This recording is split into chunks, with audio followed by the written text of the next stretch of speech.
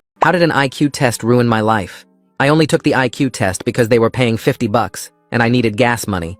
I was a solid C student with a school counselor who literally told me to consider clown college, so my expectations were pretty low. The test itself wasn't even that hard, which should have been my first warning. I finished in 40 minutes when they'd said it would take 2 hours. The proctor looked confused when I handed it in and asked if I was giving up. I said no, I'd answered everything, and she made this face like she didn't believe me. 20 minutes later, 3 researchers rushed into the waiting room looking at me like I'd just solved world hunger. The lead researcher said there must have been a scoring error and asked me to take a different version. I said sure as long as I still got paid, because gas prices weren't getting any lower while we stood there. This one felt even easier somehow, and I finished in 35 minutes. The researchers were whispering frantically in the corner, and one kept staring at me like I might spontaneously combust. The lead researcher came over and said, "You just scored 198 on the Stanford Binet, which puts you above the 99th percentile." I laughed because that was the funniest thing I'd heard all week. She wasn't joking, and suddenly everyone wanted to study me. They brought in specialists who made me take 5 more IQ tests. Every single score came back between 195 and 210, which apparently meant I was smarter than Einstein. I told them Einstein probably knew what year World War II ended, and I'd just failed that history quiz yesterday. My parents were called in for a meeting where the researchers used words like profound genius and once-in-a-generation intellect. while my mom kept saying there must be some mistake. She reminded them I'd once tried to microwave aluminum foil and nearly burned down our kitchen. They said genius manifests in mysterious ways, and I said yeah, like getting D's in physics. MIT called our house offering me early admission with a full scholarship. Harvard wanted to fly me out for a special program. The local news wanted to do a story about the small-town genius nobody had noticed. My principal suddenly acted like we were best friends, even though last week he'd called me Brian when my name is Mark. But nothing had changed about my actual intelligence. I still couldn't understand calculus, and honestly wasn't even sure what calculus was for. When they gave me advanced problems to solve, I just stared at them wondering if this was how my dog felt when I tried to explain why he couldn't eat chocolate. The researchers couldn't explain it either. They tested me for everything from photographic memory to hidden savant syndrome. My brain scans showed completely average activity. When they asked me to explain my thought process for solving the test problems, I couldn't, because I'd literally just picked whatever felt right, like choosing lottery numbers. My teachers started treating me differently, expecting brilliant insights I couldn't provide. They'd call on me for the hardest questions, and I'd sit there like a deer in headlights. My classmates either avoided me or tried to get me to do their homework, which was hilarious because I was copying off other people myself. The testing got more invasive and honestly pretty weird. They hooked me up to machines while I took tests and monitored my brain waves. They took blood samples and did genetic testing looking for mutations. One researcher was convinced I was unconsciously accessing collective intelligence, and I asked him if that meant I was basically using cosmic Wi-Fi. I started refusing to take more tests, but the pressure intensified. The school threatened to sue my parents if I didn't participate in their gifted program. Researchers showed up at our house uninvited, including one who tried to collect my garbage for DNA samples. Someone leaked my scores online, and conspiracy theorists started saying I was everything from an alien hybrid to a Russian experiment. Then I overheard two researchers arguing about my case. One said the scores were impossible given my academic history, which, yeah, no kidding. The other said they'd tested me in isolation with different proctors, and the scores stayed consistent. Then she mentioned something that made me actually pay attention for once. She said they'd found 3 other cases exactly like mine in different states. Average students who suddenly scored impossibly high, but showed no other signs of genius. All of them had started within the same 2-week period, and all described picking answers that just felt right, without knowing why. I went home and searched for the other students. They looked as confused as me in their photos, with headlines calling them hidden geniuses. But I noticed something the articles didn't mention. We'd all taken the same viral personality quiz 2 months ago from some sketchy website my friend had shared. I still had the confirmation email from the quiz. The site was gone, but the domain was registered to something called the Cognitive Enhancement Institute. I found one archived forum post that said Phase 1 subjects identified and marked for extraction, which sounded like something from a bad sci-fi movie I'd probably fail to understand. My phone rang with an unknown number. When I answered, a voice said, "We know you figured it out," and gave me an address. I said, "Figured what out, because I literally don't understand anything that's happening," but they'd already hung up. I grabbed a pen and wrote the address on my hand before the numbers faded from my memory. My hand was shaking, which made my already bad handwriting look worse. The address was for someplace downtown, which could mean anything from a coffee shop to an abandoned building. I started pacing around my room trying to figure out if going there would be the stupidest thing I'd ever done, or just top 5. My mom walked in without knocking like always, and saw me walking back and forth staring at my hand. She asked what was wrong, and I tried to play it off, but she knows all my tells. I ended up telling her everything about the phone call, because keeping secrets from her never works anyway. Her face went through about 6 different expressions in 10 seconds. She immediately went into protective mode and grabbed her phone to call Dad at work. She told him to come home right away because we needed to discuss this as a family. Dad tried to ask questions, but she just kept saying he needed to get here now. While we waited for him, I showed her the address, and she looked it up on her phone. The building had multiple businesses listed, so we couldn't tell what it actually was. Dad got home in 20 minutes, which was a record from his office. Mom explained everything while I sat there feeling like a little kid in trouble. Dad thought we should at least hear what they had to say since they already knew where we lived anyway. Mom was convinced it was either a scam or something dangerous and wanted to call the police. They went back and forth for an hour, while I mostly stayed quiet. We finally agreed I could go, but only with strict rules about safety. That night I barely slept thinking about what could happen. The next morning, I woke up to 3 emails from the school, all marked urgent. They were threatening consequences if I didn't participate in their gifted program immediately. The emails used words like legal obligation and truancy, which seemed extreme for someone who couldn't even spell truancy without autocorrect. One email said they'd already enrolled me in advanced placement, everything starting Monday. Another threatened to report my parents for educational neglect if they didn't comply. The third one was from the principal personally asking me to reconsider for the good of the school's reputation. I showed my parents the emails over breakfast, and Mom got that look that meant someone was about to get an earful. She called the school and asked to speak to the principal directly. I could hear her voice getting louder even from upstairs where I'd retreated. At the school that day, I kept my head down and tried to act normal. During lunch, I sat in the library with my phone searching for the other students mentioned in the articles. I found Clara Torres on social media after checking 3 different platforms.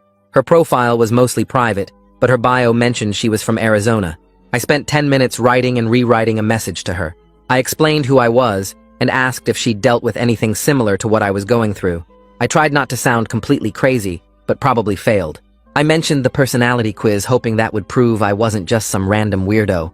After sending it, I immediately regretted it and spent the rest of lunch worried she'd block me. That night, someone posted my test scores on Reddit in one of those conspiracy theory subs. The post had a sensational title about secret geniuses being discovered across America. Within hours, I had hundreds of messages from all kinds of people. Some were researchers wanting to study me and offering money for interviews. Others were conspiracy theorists with theories about everything from alien DNA to government mind control experiments. One guy was absolutely convinced I was his reincarnated grandfather and sent me 20 messages with proof. My phone wouldn't stop buzzing with notifications from people I'd never met. I turned off all my social media notifications and put my phone on silent, but the messages kept coming.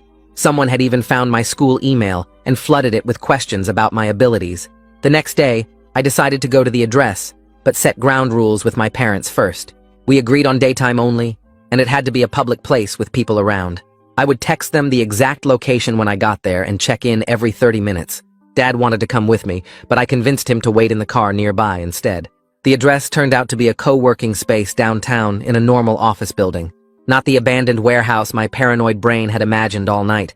The lobby had security and signs for different businesses, including tech startups and a yoga studio. I texted my parents that it seemed safe and went up to the 3rd floor. The co-working space was full of people on laptops and having meetings in glass rooms. A guy about 30 walked up and introduced himself as Vaughn Lewis. He wasn't the government agent type I'd expected, but looked more like a tired grad student. He showed me his press credentials from a news website I'd actually heard of. He explained he'd been tracking the Cognitive Enhancement Institute for months after getting a tip about their testing programs. We sat at a table in the corner, where he pulled out a folder full of documents. He showed me emails between the institute and testing companies discussing something called cognitive priming protocols. There were charts showing test score patterns that matched mine exactly. He pointed out sections about using preliminary assessments to create favorable testing conditions. He needed someone who took both the quiz and the IQ tests to help prove the connection. He said I was the first person who'd actually responded to his attempts to reach out. I wasn't sure I trusted him completely, but the documents looked real enough. Right then, my phone buzzed with a message notification from Clara Torres. She'd messaged me back confirming she took the same personality quiz about 2 months before her IQ scores spiked. She'd been dealing with similar pressure from her school and researchers trying to study her. She said she was relieved to find someone else going through this, because everyone thought she was lying about not being a genius. She sent screenshots of her quiz confirmation email that looked exactly like mine. That evening, I went through my email to find the original quiz confirmation while my parents watched TV. I discovered cached data in my browser, showing how my answers were recorded with timestamps and response patterns. The timestamp matched exactly 2 months before my first IQ test down to the day. The sending domain linked back to the Cognitive Enhancement Institute just like I'd found before. Everything was starting to connect in ways that made this whole thing feel less random and more planned. The next morning, my phone started buzzing at 6:30 with texts from the school saying I had a mandatory meeting at 10 and attendance was required. My mom read the message over my shoulder while making coffee and immediately grabbed her phone to call in sick to work. She drove me to the school muttering about how they couldn't just demand meetings without proper notice, but we both knew they'd find a way to make it stick. The meeting was in the principal's office with him, the guidance counselor, and 2 people from the district I'd never seen before. They had folders spread across the desk with my name on tabs, and one of the district people started talking about my obligation to the school community. She said my test scores meant I had a responsibility to participate in their advanced placement program, starting immediately. I asked if I could record the conversation on my phone for my parents, and the principal actually reached over and put his hand on my phone saying that wouldn't be necessary. My mom stood up so fast her chair scraped against the floor and said we were leaving if they wouldn't let us document the meeting. The district woman said leaving would be considered truancy and could have serious consequences for my academic standing. They spent 20 minutes going back and forth about requirements and obligations, while I sat there thinking about how I still had a C- in chemistry. The principal kept saying this was an opportunity, while my mom kept asking what would happen if I said no. Nobody would give her a straight answer, which made her angrier with each dodge. They finally let us leave after making us sign a paper saying we'd been informed of the meeting's content, though my mom wrote "signed under protest" next to her name. That night I heard my parents in the kitchen having their first real fight in months about what to do. Dad kept saying we should just go along with it for now to avoid making enemies at the school, since I still had 2 years left. Mom slammed a cabinet and said she wasn't letting them treat me like some kind of lab experiment, just because of weird test scores. Dad said fighting the school would make my life harder, and Mom said letting them do whatever they wanted would be worse. They went around in circles for an hour with Dad trying to find middle ground and Mom getting more protective with each suggestion. I put my headphones on, but could still hear them through the music. The next day at the school was worse than anything since the scores went public. Kids surrounded me at my locker asking me to solve random math problems they'd found online. Someone shoved a Rubik's Cube at me saying a genius should solve it in seconds. A group of seniors wanted me to predict their SAT scores based on their GPAs. I kept saying I didn't know how to do any of that, but they just laughed like I was being modest. By lunch, I couldn't take it anymore and went to eat in my car in the parking lot.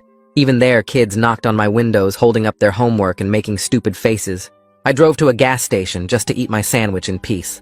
That afternoon, I sat at my desk and made a list trying to organize everything I actually knew for sure. The list was pathetically short. Took a quiz 2 months ago, scored high on IQ tests, couldn't explain the answers, found 3 other kids with the same pattern, quiz linked to Cognitive Enhancement Institute. Someone called knowing I'd figured something out. Everything else was just guessing and paranoia. The facts barely filled half a page even with my terrible handwriting. I added question marks next to things I suspected, but couldn't prove, like the quiz being designed to affect test answers. Looking at it all written out made me realize how little control I had over any of this. The next morning, walking to the school, I kept checking behind me, convinced someone was following. Every car that slowed down made me walk faster. A woman walking the same direction for 3 blocks had me ready to run. Then I recognized Mrs. Clay from down the street walking her ancient poodle like she did every morning. She waved and asked how my mom was doing, and I felt stupid for being so paranoid. But the feeling wouldn't go away even after I knew it was just my neighbor. I was losing it, and needed to do something before I completely cracked. During study hall, I went to the bathroom and called Vaughn from the stall. I asked if he knew any lawyers who could help with the school trying to force me into programs. He said he knew someone named Faye Caldwell, who specialized in educational rights and had dealt with testing controversies before. He texted me her number and said to mention his name when I called. I called her office during lunch, and her assistant set up a meeting for that afternoon. My parents both came with me to Faye's office downtown. She was younger than I expected, with certificates all over her walls and a desk covered in legal pads. She actually listened while I explained everything without interrupting or looking at me like I was crazy. She took notes the entire time and asked specific questions about dates and who said what. When I finished, she explained that schools couldn't force students into programs without proper evaluation and parental consent. She said what they were doing with the pressure and threats was completely inappropriate and possibly illegal. She pulled out a laptop and started typing while explaining my rights under state and federal education laws. For the first time since this started, an adult was treating me like a person instead of a test subject. She said she'd send cease and desist letters to the school and research teams immediately demanding they stop all contact until proper protocols were established. She warned that they might push back harder at first, but the legal protection would force them to follow rules.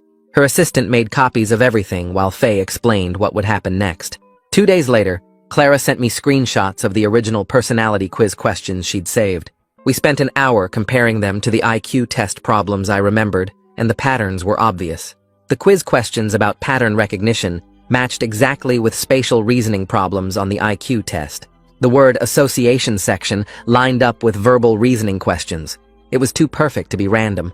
Meanwhile, Vaughn was digging into public records and filed requests for any contracts between the testing companies and the institute. He showed me how to properly document everything and keep multiple copies in different places. He said protecting sources and keeping good records were basic journalism skills that apparently I needed now. The school's response to Faye's letter came within a week, and they weren't happy. They pulled me out of drama club and said I couldn't use study hall anymore since I was being non-compliant with academic requirements. The principal called my parents to his office and spent 20 minutes explaining how disappointed he was in my lack of cooperation. My mom sat there taking notes while Dad kept checking his phone and looking annoyed about missing work. Faye got the news within hours and immediately fired off a complaint to the district, calling their actions discriminatory and retaliatory. Requested Reds is on Spotify now. Check out link in the description or comments. She attached copies of all our previous correspondence and highlighted the parts where they'd threatened us first. The district's legal department got involved, which made everything 10 times more complicated. Meanwhile, the research team reached out through Faye with a new proposal about bringing in someone independent to verify the test results. They wanted to prove the scores were real, but without their direct involvement this time. Faye spent 3 days going back and forth with them about what tests could be used and who would control the data. She made them agree that we'd have full ownership of any results and could decide how they got used. They finally agreed to her terms and suggested a psychometrician named Isabella Rock, who had no connection to their team or the institute. We met Isabella at a neutral testing center downtown that looked like every boring office building ever. She was younger than I expected, with curly hair and glasses that kept sliding down her nose. She actually seemed interested in understanding what happened, rather than proving I was some secret genius. She asked me questions about my school performance and seemed to believe me when I said I was just average. My parents came to the testing session along with Faye, who sat in the corner taking notes on everything. Isabella explained she'd be using completely different materials that couldn't have been compromised or connected to the previous tests. The test took 2 hours and felt nothing like those earlier ones where answers just seemed right somehow. I struggled through every section the way I normally did on tests at the school. I kept second-guessing myself and changing answers, which I never did on those weird IQ tests before. When I finished, Isabella said the results would take a few days to process properly. 3 days later, we got the call to come review the results at her office. The scores were exactly what I'd expected all along, completely average for a high school student. My IQ came back at 102, which put me right in the middle of normal range. Isabella showed us the detailed breakdown, and every section matched my actual academic performance perfectly. For the first time in weeks, I felt like I could breathe normally again. Isabella spent another hour going through the original test results, looking for what she called contamination patterns in the data. She pointed out irregularities in the scoring that suggested external factors influenced the results rather than actual ability. She was careful with her words, but clearly thought something fishy had happened with those first tests. She showed us statistical models that demonstrated how certain answer patterns could create false high scores. That same week, Vaughn called me excited about something he'd received from an anonymous source at the institute. Someone had sent him part of an internal presentation about Phase 1 optimization protocols that referenced using preliminary assessments to create favorable testing conditions. The documents were heavily redacted but showed they'd been studying ways to manipulate test outcomes. He was working on verifying the authenticity, but said this could be the smoking gun we needed. 2 days later, I got an encrypted email from someone calling himself Hugh Neff, who claimed to have insider knowledge about the Institute's methods. He wanted to meet at the public library, but had all these weird requirements about security precautions. He said to come alone and sit in the third-floor reference section at exactly 2 p.m. on Tuesday. He'd approach only if he was sure nobody had followed me, which sounded completely paranoid. I showed the email to Vaughn, who said whistleblowers often acted this way when they were scared of retaliation. Tuesday came, and I spent 10 minutes pretending to look at encyclopedias in the reference section, feeling ridiculous. Hugh showed up looking nothing like I expected, just a normal guy in khakis and a polo shirt. He sat down at my table and immediately pulled out a folder full of printed documents and spreadsheets. He explained in a quiet voice that the personality quiz contained specific priming sequences designed to activate pattern recognition in later tests. He showed me code snippets and flowcharts that mapped exactly how the quiz questions prepared people's brains for the IQ test patterns. Then he explained the real kicker, which was a scoring bug in the speed normalization algorithm that could massively inflate scores for people who answered quickly without thinking. He said the institute knew about the bug, but kept using it because it gave them the results they wanted. The documents showed how answering fast without deliberation could trigger score multipliers that turned average performance into genius-level results. He left me copies of everything and disappeared as quickly as he'd arrived. That night, I couldn't sleep, and just lay in bed staring at the ceiling thinking about everything. Part of me had wanted to be special, even though I knew deep down I wasn't. The shame of falling for their manipulation mixed with anger at being used as some kind of experiment. I realized I'd been letting everyone else control this situation while I just went along with whatever happened. It was time to stop being passive and actually do something about this mess. The next morning, Faye showed up at our house with 3 external hard drives and a stack of folders. She made copies of everything we had, including Hugh's documents, and the quiz emails and the test results. She uploaded files to secure cloud storage and gave my parents passwords written on paper she said to keep in a safety deposit box. She told us she'd seen too many cases where evidence just disappeared when schools got nervous about lawsuits. While she was organizing everything, the school board sent another letter that arrived by certified mail. They were threatening truancy charges if I kept refusing their gifted program, even though Isabella's tests showed I was completely average. The letter used legal language about mandatory attendance and educational requirements that made my mom's hands shake as she read it. Faye grabbed the letter and immediately started typing on her laptop, drafting an injunction response. She filed it electronically that afternoon, and within 2 hours the district's lawyers were calling her office. The situation was getting way more complicated, with lawyers arguing about jurisdiction and standing and other stuff I didn't understand. That evening, Clara texted me a screenshot of an email she'd gotten from the institute. They were offering her $20,000 to sign an NDA about her testing experience. The email said the money was for her participation in their research, but the attached document was all about not discussing anything publicly. She'd gotten the same weird high scores I had, and now they wanted to buy her silence. The pattern was obvious, and Faye said this was exactly what guilty organizations did when they were scared. Meanwhile, Isabella was working on something she said would prove Hugh's claims scientifically. She spent 3 days running computer simulations using the scoring algorithm Hugh had described in his documents. She created virtual test takers who answered quickly without thinking, just like we had done. Her models produced scores between 195 and 210, exactly matching what had happened to us. She showed us graphs and charts demonstrating how the bug multiplied scores when someone answered fast without deliberation. The scientific backing made Hugh's whistleblower claims impossible to dismiss as conspiracy theories. Vaughn called that night with his own discovery that connected even more dots. He'd been digging through corporate records and found a partnership memo between the institute and the test publisher. The memo was dated 6 months before any of us took those IQ tests. It outlined plans for the institute to use test data to validate their theories about intelligence enhancement. The conflict of interest was right there in black and white, showing they'd rigged the whole system.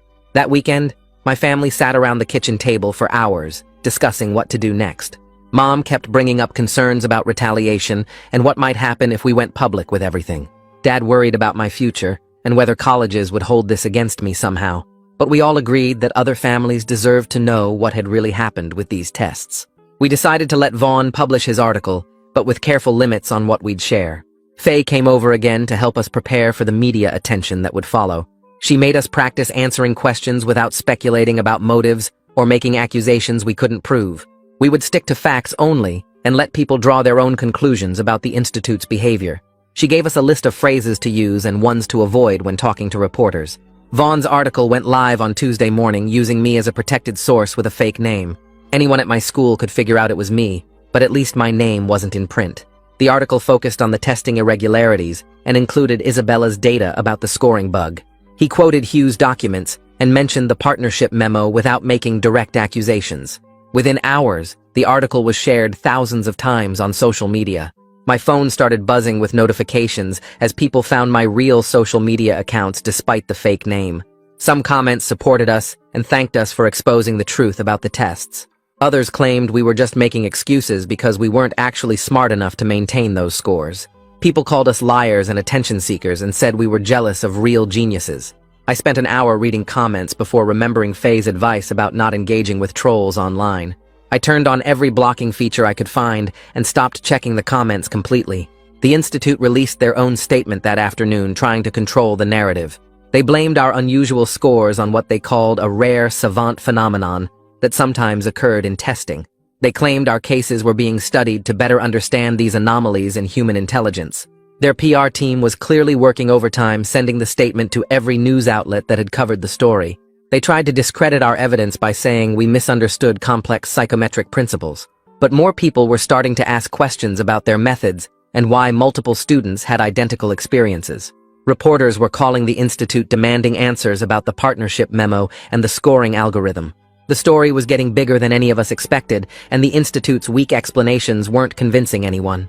Hugh called me that night sounding really stressed and asked if we could meet at the coffee shop near campus.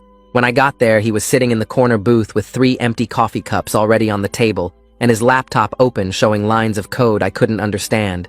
He kept rubbing his face and looking around like someone might be watching us, even though the place was mostly empty, except for college kids studying. He told me he'd been thinking about everything non-stop since our library meeting and couldn't sleep knowing what the institute had done to us. His whole career was built on test development, and if he went public with what he knew, he'd never work in the field again. But he also said watching us fight this thing while he sat on evidence made him feel worse than losing his job ever could. He showed me more internal emails on his laptop, including one where his supervisor explicitly told the team to ignore concerns about the scoring algorithm because fixing it would delay the product launch. I asked what he wanted to do, and he just stared at his coffee for a long time before saying he needed to think about it more. 2 days later, Faye got a call from the state education department saying they were opening an official inquiry into the testing practices after getting complaints from multiple families. She came over that afternoon with boxes of organized documents and helped us understand what information they needed and how to submit everything properly through the official channels. Mom spent hours making copies while Dad labeled everything according to Faye's system so the investigators could easily find what they needed. The department wanted all our test results, the correspondence with researchers, documentation of the school's threats, and any evidence about the connection to the personality quiz. Faye made sure we kept originals of everything and only sent certified copies, so nothing could mysteriously disappear from their files. That same week, Clara texted me a link to the test publisher's website, where they'd posted something called a routine scoring update in tiny text at the bottom of their support page. The update fixed the exact speed normalization bug Hugh had described down to the specific code variables he'd shown us. They claimed it was part of regular maintenance and completely unrelated to any ongoing cases, but the timing was way too perfect to be random. Clara had already screenshot everything before they could delete it and sent copies to Vaughn and Faye for our records. She was getting really good at documenting stuff after everything we'd been through.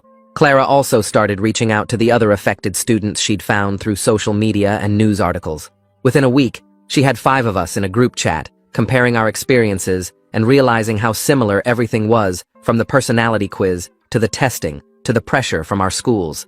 She suggested we create a joint statement that all of us could sign, explaining what happened and how the pattern was too consistent to be coincidence.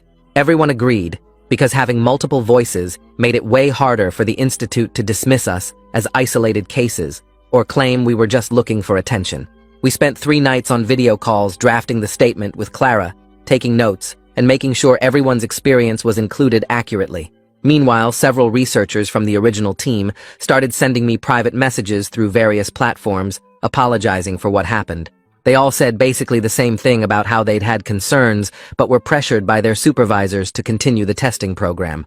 One researcher wrote this long email about how she knew something was wrong when my scores stayed so high, despite my obvious confusion during the cognitive assessments. Another one said he'd tried to raise concerns in team meetings, but was told to focus on data collection, not interpretation. Their messages were all really careful to avoid saying anything that could get them in legal trouble, but the regret seemed real, even if they weren't willing to go on record about it.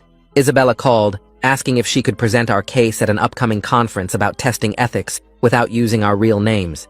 She'd been invited to speak about assessment validity and wanted to use our situation as an example of what happens when profit motives override scientific integrity. We had a family meeting about it and decided to give permission because having respected professionals discussing this might prevent other kids from going through the same thing. She promised to focus on the technical aspects and patterns rather than personal details that could identify us. At the school, most kids still treated me weird, like I was either a fraud or some kind of failed experiment. But during lunch, my friend Jake came up and quietly said he was proud of me for standing up to the system.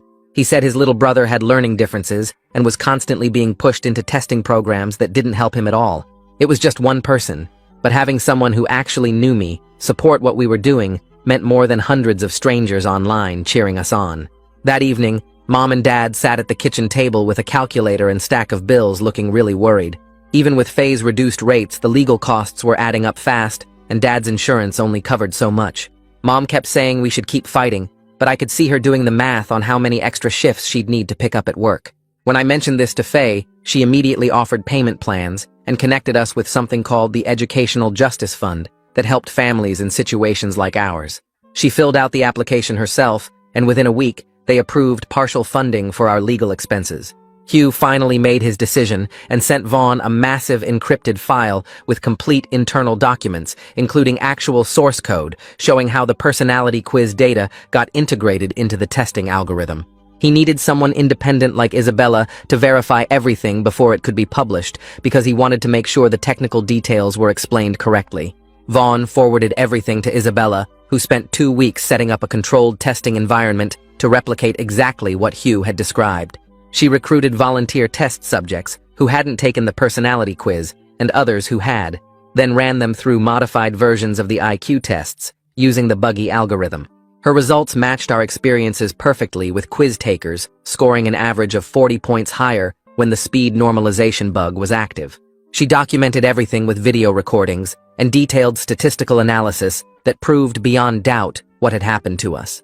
With Isabella's verification complete, Hugh felt confident enough to let Vaughn publish everything, including his name, as the source. The next morning, I woke up and checked my phone to find Vaughn's article had gone live overnight, with Hugh's name right there as the primary source. Within hours, the story exploded online, with people sharing it everywhere and major news outlets picking it up. I sat at the kitchen table eating cereal while watching the numbers on the article climb past 100,000 shares. Mom came in and saw me scrolling through comments and asked if I was okay with all this attention again. I told her something weird had happened overnight, because for the first time in months, I didn't care what anyone thought about my test scores. The weight of pretending to be something I wasn't had finally lifted, and I could just be regular Mark who needed help with homework and forgot where he put his keys. 3 days later, we got called to a state education department briefing where officials announced they were sanctioning the testing company and requiring independent verification for all future assessments. The room was packed with reporters and other families who'd been affected by similar testing issues. The department spokesperson read from prepared notes about new oversight requirements, while Faye took notes on every detail. They weren't admitting the state had done anything wrong, but at least they were making changes to prevent this from happening again. A week after that, Faye called to say the Cognitive Enhancement Institute had sent a settlement offer that included what they called a formal apology. She came to our house with the documents and went through every line with a highlighter, making sure they were actually admitting fault and not just expressing vague regret about misunderstandings. The money wasn't huge, but it would cover our legal costs and leave enough for community college tuition. More importantly, they agreed to shut down their testing programs and submit to external audits for 5 years. The school district took longer to respond, but eventually sent a letter agreeing to publicly correct all their statements about my supposed genius status. They removed me from all advanced program requirements and updated their policies about mandatory testing participation. The principal even called to apologize personally, though he still got my name wrong twice during the conversation. Isabella arranged for me to take one final test under completely controlled conditions, with no connection to any previous testing materials. I sat in a plain room with a standard test booklet and answered questions the normal way, without any weird feelings or mysterious intuition. When the results came back, showing I was exactly average academically, Isabella wrote an official report confirming everything we'd been saying about the manipulation. She sent copies to every organization involved and posted her findings publicly so nobody could claim we were making excuses. The media coverage started shifting away from us personally to investigating the broader testing scandal, with reporters digging into other companies using similar methods. Online trolls still popped up claiming we were part of some conspiracy, but I'd learned to laugh at their theories about alien DNA and government mind control programs. Clara messaged me one afternoon with huge news that Vaughn had recommended her for a journalism internship at his paper. She'd written a sample article about her experience with the testing, and they loved her perspective as someone who'd lived through it. Seeing her turn this mess into an actual opportunity made our whole group feel like we were winning in small ways that mattered. Hugh sent an email saying he'd accepted a position with a nonprofit focused on testing ethics and accountability. He'd basically destroyed his old career by going public, but found new purpose in making sure nobody else got manipulated like we did. He was already working on proposals for federal oversight of intelligence testing and consulting with lawmakers about closing the loopholes that let this happen. Vaughn's investigative series ended up winning 3 regional journalism awards and got nominated for a national prize in education reporting. At the awards ceremony, he made sure to credit all of us as sources and thanked us for trusting him with our story. The recognition kept pressure on officials to actually follow through with reforms instead of letting everything quietly fade away. Back at home, things slowly returned to something like normal, though we were all tired of talking about IQ tests and genius scores. Dad started helping me look at community colleges with automotive programs since I'd always been good with my hands, even if I couldn't understand calculus. Mom stopped stressing about my grades so much and focused on making sure I was actually learning useful skills. We had family dinners where nobody mentioned test scores or college admissions or anything related to intelligence. My younger sister joked that she was never taking any online quiz ever again after seeing what happened to me. The settlement money came through just in time for spring semester registration at the local community college. I signed up for basic requirements and an intro automotive class that actually seemed interesting. The advisor didn't care about my IQ scores and just wanted to make sure I understood the attendance policy and homework requirements. Walking around campus felt normal in a way that high school hadn't been for months, with nobody staring at me or expecting me to solve impossible problems. Some kids from my high school were there too, and we naturally fell back into our old dynamics of copying homework and complaining about teachers. One girl from my English class said she was glad everything worked out and that she'd never believed I was secretly a genius anyway, because she'd seen my spelling tests. It was the most honest thing anyone had said to me in months, and I actually appreciated it. The school board meeting happened 3 weeks later, where they voted on new testing rules after our case made them look bad. They passed requirements for written consent forms and independent oversight for any IQ or intelligence testing programs. The policy said no student could be pressured into advanced programs based solely on test scores anymore. Dad sat with me in the back row watching them vote unanimously while reporters took notes. My old principal avoided eye contact when he had to read the new guidelines out loud.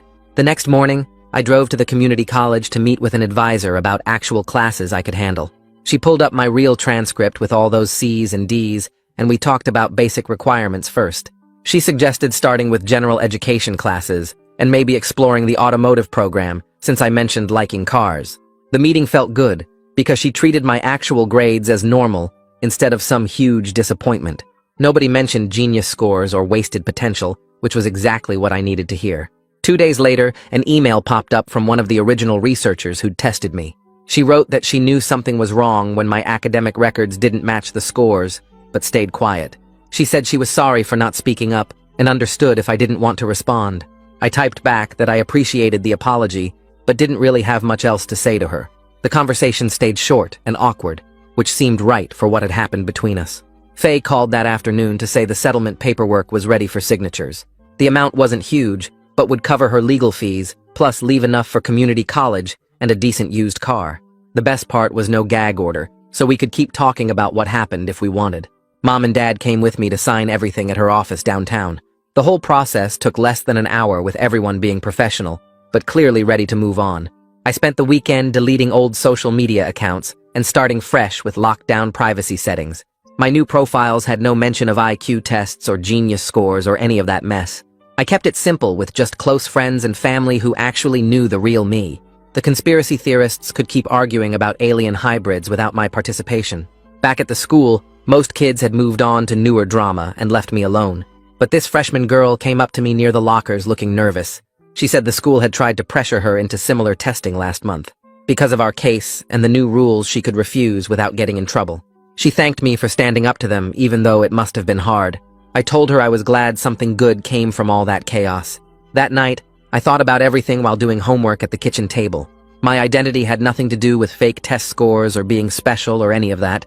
I was just Mark who needed gas money and made okay jokes sometimes. Being average felt honest and real, which was worth more than any genius label. The settlement check cleared the next week, so I started looking for cars online. I found an old Honda that needed work, but ran decent enough to get around town. The seller was this retired mechanic who threw in some tools when I mentioned wanting to learn about engines. I spent the next month fixing small things on the car using YouTube videos and the manual. New spark plugs made it run smoother, and I figured out how to change the oil myself. Each repair felt like a real accomplishment, because I actually understood what I was doing. The part-time job at the hardware store covered gas and insurance with some left over for parts. My manager liked that I showed up on time and didn't complain about inventory work. He didn't know or care about the whole IQ test thing, which made work feel normal. The last Saturday of the month, I filled the tank with my own money from my paycheck. The gas gauge showed full for the first time since I'd bought the car. It was such a small thing, but after everything that happened, it felt like the best victory. Normal life with normal problems and normal wins was exactly what I wanted all along. That's my perspective on it. But I always want to hear yours, because the comments are where the real fun happens. Would you have done it differently? Drop a comment and I'll be checking through. My parents forced me to live as their dead son for 15 years, so I escaped and never looked back. A year later, my mom showed up, begging for the daughter she threw away. My parents chose my gender for me, and now I want to switch back. It all started when I was 5 and I noticed them calling me Andrew instead of Amelia. They started dressing me in polo shirts and other boys' clothing, and since I didn't have any siblings, I thought it was normal. In fact, I played along. I let them cut my hair super short and corrected anyone who used she, her pronouns. My parents decorated my bedroom walls with NBA posters and action figures. It was around this time that I learned that getting my parents to love me was infinitely more important than what I wanted. So when I wanted to play with Barbie dolls and have sleepovers with my female friends, I didn't care. I figured eventually those worldly desires could be extracted from my body, and eventually my dream could come true, to be the son my parents always wanted. So even when I started elementary school, I used the boys' bathrooms. I even remember attempting to use the urinal. Naturally, this led to a few questions arising, but I'd always shut them down with authority and tell them,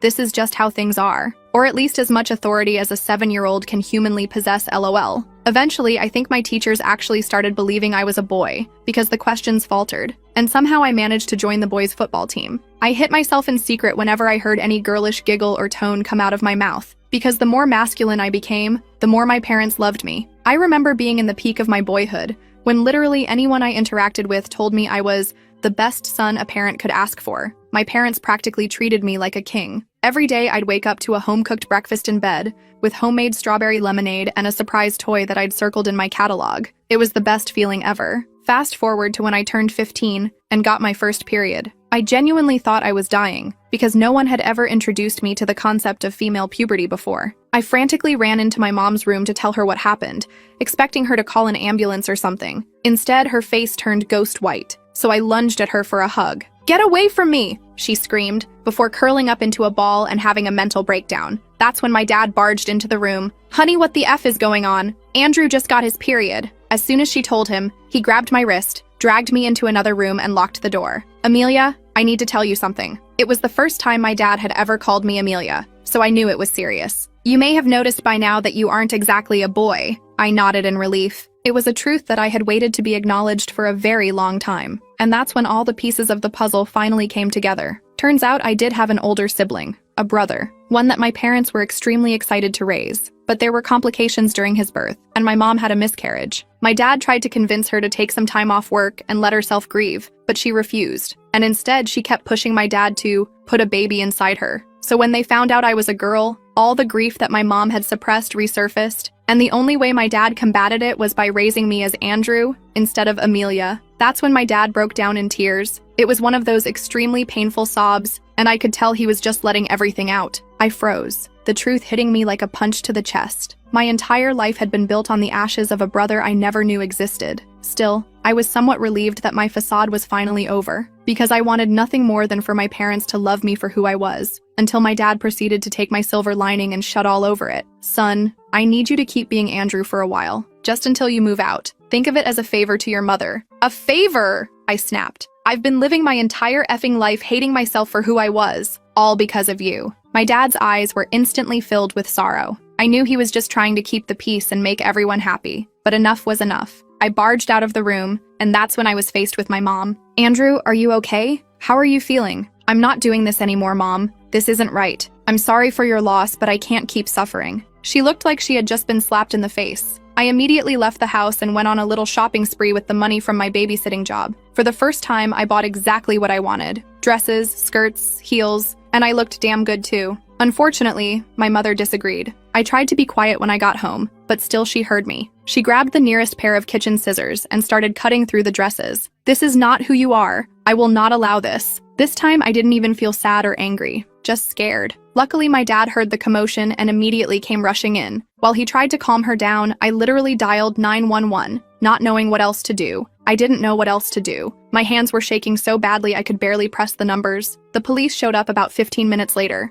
Two officers, a man and a woman, separated us to take statements. The female officer took me to the living room while the male officer talked to my parents in the kitchen. I told her everything. The whole story about being raised as Andrew, finding out the truth, and my mom destroying my clothes. The officer seemed genuinely concerned and kept taking notes. Her kind eyes made me feel like someone was finally listening. I felt a tiny bit of hope. Maybe this was my escape. Maybe someone would finally help me. But then I heard my mom's voice from the kitchen, all calm and collected. She was telling the male officer that I was going through a difficult phase and had been acting out. I couldn't believe it. She was completely twisting the story. When the officers brought us back together, my mom had tears in her eyes. She told them I had been emotionally unstable lately, and she was just trying to prevent self-injury. She claimed cutting up my clothes was her way of stopping me from doing something I'd regret. My dad nodded along, backing up her story. The perfect united front they'd always presented to the world. The male officer looked at me with pity. "It sounds like your family is going through a tough time," he said.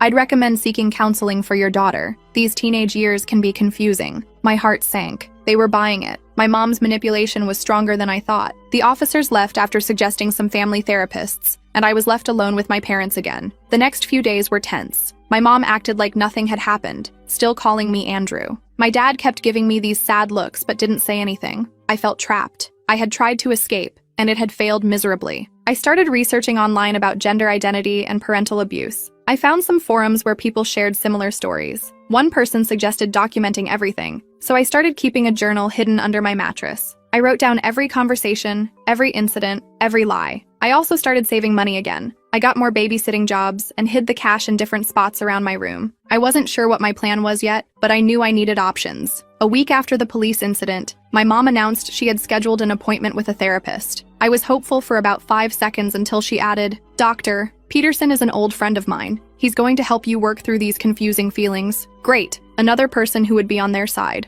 I was running out of options and I was starting to feel desperate. I needed help, but I didn't know where to turn. My parents had created this perfect bubble where everyone believed their version of reality. How was I supposed to break free? The first session with Dr. Peterson was exactly what I expected. My mom sat right next to me the entire time, squeezing my knee whenever I tried to tell the truth. Dr. Peterson kept referring to me as Andrew and talking about phase confusion and identity disorders. I just nodded along, knowing this wasn't real therapy. This was damage control. After we left his office, my mom seemed pleased. "See, Dr. Peterson is going to help you get past this confusion." I didn't respond. I was learning that silence was sometimes my best defense. That night, I added Dr. Peterson to my journal entry. I wrote down every leading question he asked and how my mom manipulated the session. My journal was getting pretty thick with entries. I hid it in a new spot every few days, paranoid my mom would find it during one of her room cleanings, which were really just excuses to snoop through my stuff. The next day at school, I decided to talk to my guidance counselor, Ms. Rivera. She had always seemed pretty cool and understanding. I waited until lunch period and knocked on her office door. "Come in," she called. When I entered, she smiled. "Andrew, what can I help you with today?" I took a deep breath and told her I needed to talk about something serious. I explained that I was actually born female, that my parents had raised me as a boy, and that I wanted to be recognized as Amelia now. I didn't go into all the details, but I gave her enough to understand the situation. Missy Rivera's expression changed from surprise to concern. She asked a few questions, then told me she would need to contact my parents and possibly Child Protective Services. My stomach dropped. I begged her not to call my parents yet, explaining what happened with the police. She reluctantly agreed to hold off for a day while she consulted with the school administration. I left her office feeling a mix of hope and dread. Would someone finally believe me, or would this be another dead end? I got my answer the next morning when my mom stormed into my room before school. "What did you tell that counselor?" she demanded, her face red with anger. Apparently, Ms. Rivera had called despite her promise not to. My mom had already spoken to the principal, claiming I was acting out and creating stories for attention. She even brought up Dr. Peterson as evidence that I was already getting proper help. "You're not going back to that school," my mom declared. "I've already called in to say you're sick. We'll be looking at other options." Just like that, I lost my one potential ally and my daily escape from home. My mom took away my phone too, saying I needed to focus on getting better. I was completely cut off. For the next week, I was basically under house arrest. My mom worked from home to keep an eye on me. My dad still went to his office but called multiple times a day to check in. I was never left alone for more than a few minutes. During this time, my mom went through my room thoroughly. She found most of my hidden cash and confiscated it. Thankfully, she missed the wad of bills I'd taped to the underside of my desk drawer. She didn't find my journal either, which I'd started hiding inside an old stuffed animal with a broken seam. My mom also went through my closet, removing anything she deemed too neutral that could be worn in a feminine way. I was left with the most masculine clothes possible: baggy jeans, sports jerseys, and button-up shirts. The isolation was getting to me. I needed to talk to someone who would understand. I remembered my friend Charlotte from my biology class. We weren't super close, but she had always been nice to me. More importantly, she had mentioned having a cousin who was transgender. Maybe she would get it. One afternoon, when my mom was on a conference call in her office, I snuck into my dad's study and used his computer. I found Charlotte on Instagram and sent her a direct message explaining my situation as briefly as possible. I asked if we could meet somehow. Then I deleted the message from the sent folder and cleared the browser history. 2 days later, I was surprised when Charlotte showed up at our front door. She told my mom she was dropping off homework assignments. My mom seemed suspicious, but let her in. Charlotte handed me a folder full of papers, then asked if she could use our bathroom. On her way back, she slipped me a note hidden between the homework sheets. After she left, I locked myself in my bathroom to read it. Charlotte believed me. She wrote that her parents were willing to help if I needed a place to stay. She included her phone number and told me to call from a safe phone anytime. I felt a surge of hope for the first time in weeks. I wasn't completely alone. I just needed to figure out how to get out of this house. My chance came sooner than expected. My dad's mother got sick, and both my parents needed to travel to see her. They debated what to do with me, clearly not trusting me to stay home alone. Finally, they decided I would stay with our neighbor, Mrs. Chen, an elderly woman who had known me as Andrew for years. Mrs. Chen was nice, but went to bed early and took medication that made her sleep deeply. The first night I was there, I waited until she was asleep, then snuck out. I walked to the gas station down the street and used the payphone to call Charlotte. Her dad picked me up 20 minutes later. He didn't ask many questions, just drove me to their house where Charlotte was waiting. She hugged me immediately, which felt weird but also really nice. I hadn't been hugged in a long time. Charlotte's mom made me hot chocolate while I explained everything in more detail. They were horrified by my story. Charlotte's dad, who turned out to be a social worker, said what my parents were doing was emotional abuse. He said I had options, including filing for emancipation. I stayed at Charlotte's house that night, borrowing some of her clothes to sleep in. It felt strange wearing a nightgown, but also right somehow. I slept better than I had in weeks. The next morning, reality hit. My parents would be checking. My sister-in-law took my first baby's life and was still invited to our next pregnancy announcement. She couldn't do anything to me with everyone present, so she waited until my daughter was born and kidnapped her on her own wedding day. Max and I met on a blind date 5 years ago. Honestly, I was super hesitant about such a date, especially because of all the horror stories I had heard. But the second I saw Max, all of those fears went away. He was charming and attentive, and he made me feel like the only girl in the room. He was extremely observant, noticing little things like how my eyes fluttered when I tried to flirt, or how my lips pouted when I liked something. At some point during the date, however, he mentioned jokingly that his family were a little crazy, and I made the mistake of not taking it too seriously, and instead chuckled and said that we're all crazy in our own ways. Fast forward 2 years later, I was walking down the aisle,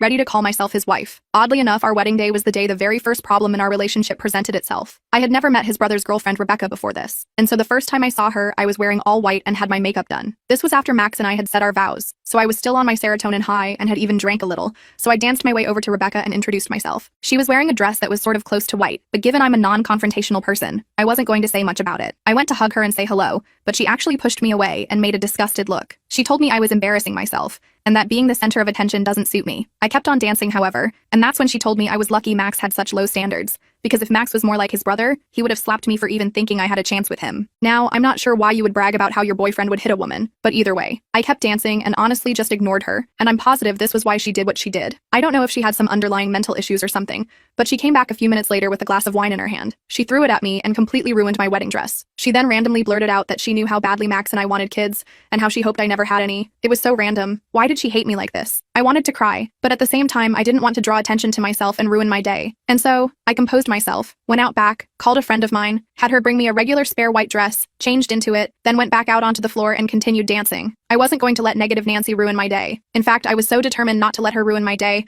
that I didn't even tell anyone what she did. I now know that was the wrong decision. You see, not long after our honeymoon, Max and I decided to start trying for a baby. We had been wanting one for a very long time, and now that we were married, we were ready. I got pregnant a few months later, but then disaster struck. I miscarried after Rebecca accidentally tripped me up and I fell belly first into the stair railing. I should have been furious, but I truly believed it was an accident. My bump hadn't even started showing and Max and I hadn't told anyone. Looking back on it, I feel like she somehow knew. She kept asking these cryptic questions and pushing me to drink drink a beer with them. Either way, it was devastating. And what made it even worse was that after our next doctor's visits, they ran some tests, and it was concluded that it was very unlikely I'd get pregnant again. That day was the first time I ever saw Max cry. We never told anyone what happened, but the next time I saw Rebecca, I remember she was extra smiley and kept dropping these messages and quotes about loss and losing things and how hard it can be. I still don't know how I didn't put the two and two together. She was the one responsible for the death of my baby, and she was so proud of herself for it that she joked and laughed about it to my face, all while I had absolutely no clue. But then a few months later, the universe smiled down on us. I got pregnant again. I still remember how Max and I reacted. He was crying, I was crying, he was on his knees kissing my belly, and before I knew it, he was calling in sick to work so he could take me out to eat. My baby needs food, he said, looking at me, and this baby needs food too. He kneeled down and kissed my belly again. Fast forward a few months, Max and I hadn't told anyone, and we hadn't seen anyone from either of our families either, but we had something planned. With the help of my best friend Amy, we managed to put together a beautiful nursery for our baby daughter. And after reaching the 12-week milestone, which felt like a significant achievement, Max and I decided it was time to share our news with our families. We organized an intimate dinner at our home and invited our loved ones under the pretense of a casual get-together. Nobody suspected what was coming, and we were incredibly excited to witness their reactions. But unfortunately, there was one problem. Rebecca was coming, and what she did is something I'll genuinely never forget. The dinner evening arrived, and our home buzzed with the warmth and chatter of family. Throughout the evening, both Jake and Rebecca behaved like lovesick teenagers. They constantly grabbed at each other, exchanging kisses,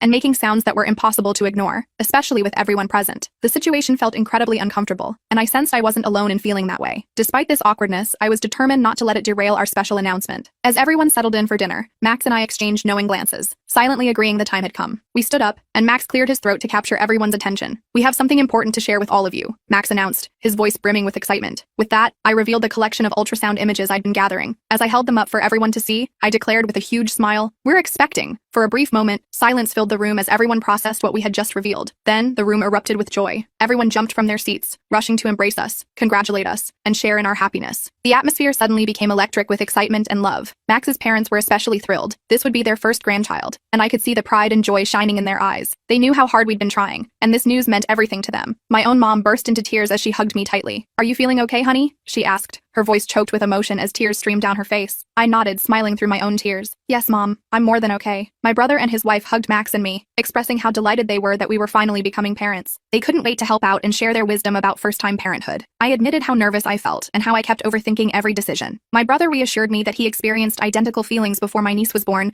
and his wife nodded in agreement. At that moment, nothing else mattered except the love and support of our family. This was exactly what Max and I had dreamed about. And now, surrounded by our favorite people, everything was falling into place. The evening had been filled with tremendous joy, but there was one person who stuck out noticeably, Rebecca. While everyone else celebrated and shared in our happiness, Rebecca remained motionless in her chair, glaring at us with unmistakable hostility. Her reaction contrasted so starkly with everyone else's that it was impossible to miss. I couldn't help feeling unsettled by it. When Jake came over to congratulate me, I seized the opportunity to quietly ask him what was going on with Rebecca. I wondered if we had somehow offended her, though I couldn't imagine what might have triggered such a reaction. But Jake simply dismissed it, telling me it wasn't important. He seemed completely unconcerned, as if her behavior was something he had grown accustomed to. As the evening progressed, we all moved to the living room for dessert and drinks. Naturally, I abstained from alcohol, and Max joined me in solidarity, choosing not to drink either. We all got comfortable, and the conversation naturally drifted to babies and pregnancy. I shared details about the nursery we were creating, feeling proud of the special space we were designing for Lily. Throughout all of this, Rebecca had remained quiet, barely participating in the conversation. But then, unexpectedly, she suddenly spoke up, asking if she could view our nursery. Her request caught me slightly off guard, but I didn't see any harm in it. After all, she was a parent herself, and I thought perhaps she might offer some helpful advice or suggestions. So I agreed and showed her to the nursery. As we entered the room, I observed her closely,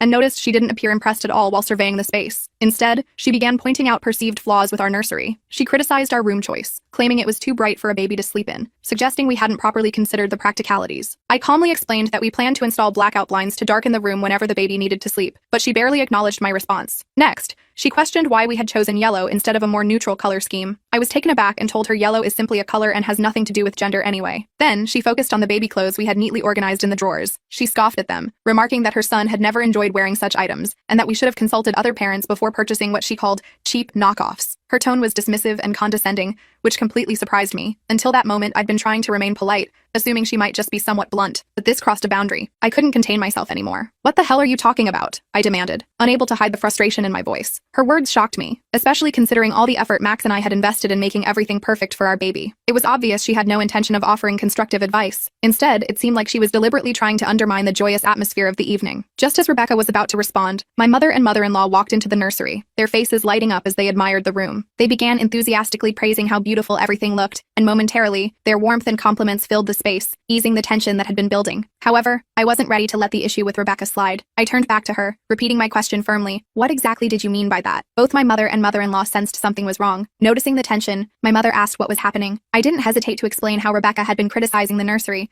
and had even called our carefully chosen baby clothes cheap. Both women were visibly shocked, clearly surprised that someone would be so openly critical, especially during such a special time. My mother-in-law laughed in disbelief and turned to Rebecca asking, "Is this true?" Rebecca, apparently caught off guard by the sudden confrontation, attempted to downplay her earlier comments. She claimed she found the fabrics too rough and was simply advising me to consider softer options. But neither my mother nor my mother-in-law believed her explanation. They both shook their heads and chuckled softly, pointing out that the clothes felt perfectly smooth to them. Rebecca quickly tried to backtrack, insisting that as a mother, she knew better, and that I should learn to accept criticism with an open mind. Before I could respond, my mother intervened, her voice firm yet calm. "Well, we're mothers too," she stated, "and we would never say anything like that to her.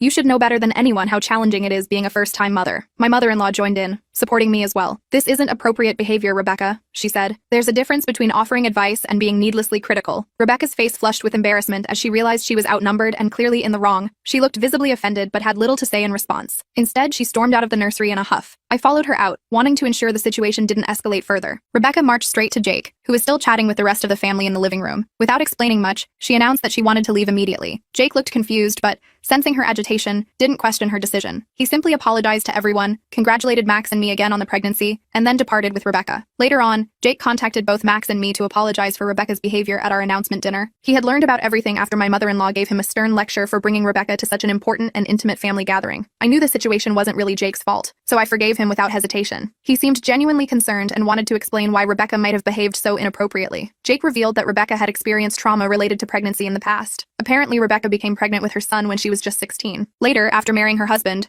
they had hoped to have more children but encountered complications. After years of trying unsuccessfully to conceive again, the emotional strain severely impacted their mental health and eventually contributed to their marriage breakdown. According to Jake, other women's pregnancies remained a sensitive issue for Rebecca, which might explain her negative reaction to our celebration. As a woman, I sympathized with Rebecca's struggles. I could understand the pain and disappointment she must have endured, and I recognized that these experiences had left emotional scars. However, while I empathized with her situation, I couldn't ignore the fact that her comments at our announcement dinner were inappropriate and hurtful. So I decided it would be best to maintain some distance from her at future family gatherings, to protect the positive atmosphere I wanted to preserve around our growing family. Jake and Rebecca continued dating, and on the day I delivered Lily, Jake called and asked Max if he could bring Rebecca to visit our newborn. Although we had reservations, Max and I reluctantly agreed, hoping perhaps things would be different this time. Unfortunately, this proved to be a mistake. As soon as Rebecca saw our baby, she immediately commented on how little hair our newborn had, suggesting this indicated her hair would remain extremely thin as she grew up. Her words felt like a direct attack, and I could see the irritation on Max's face as well. This comment was another unnecessary and insensitive remark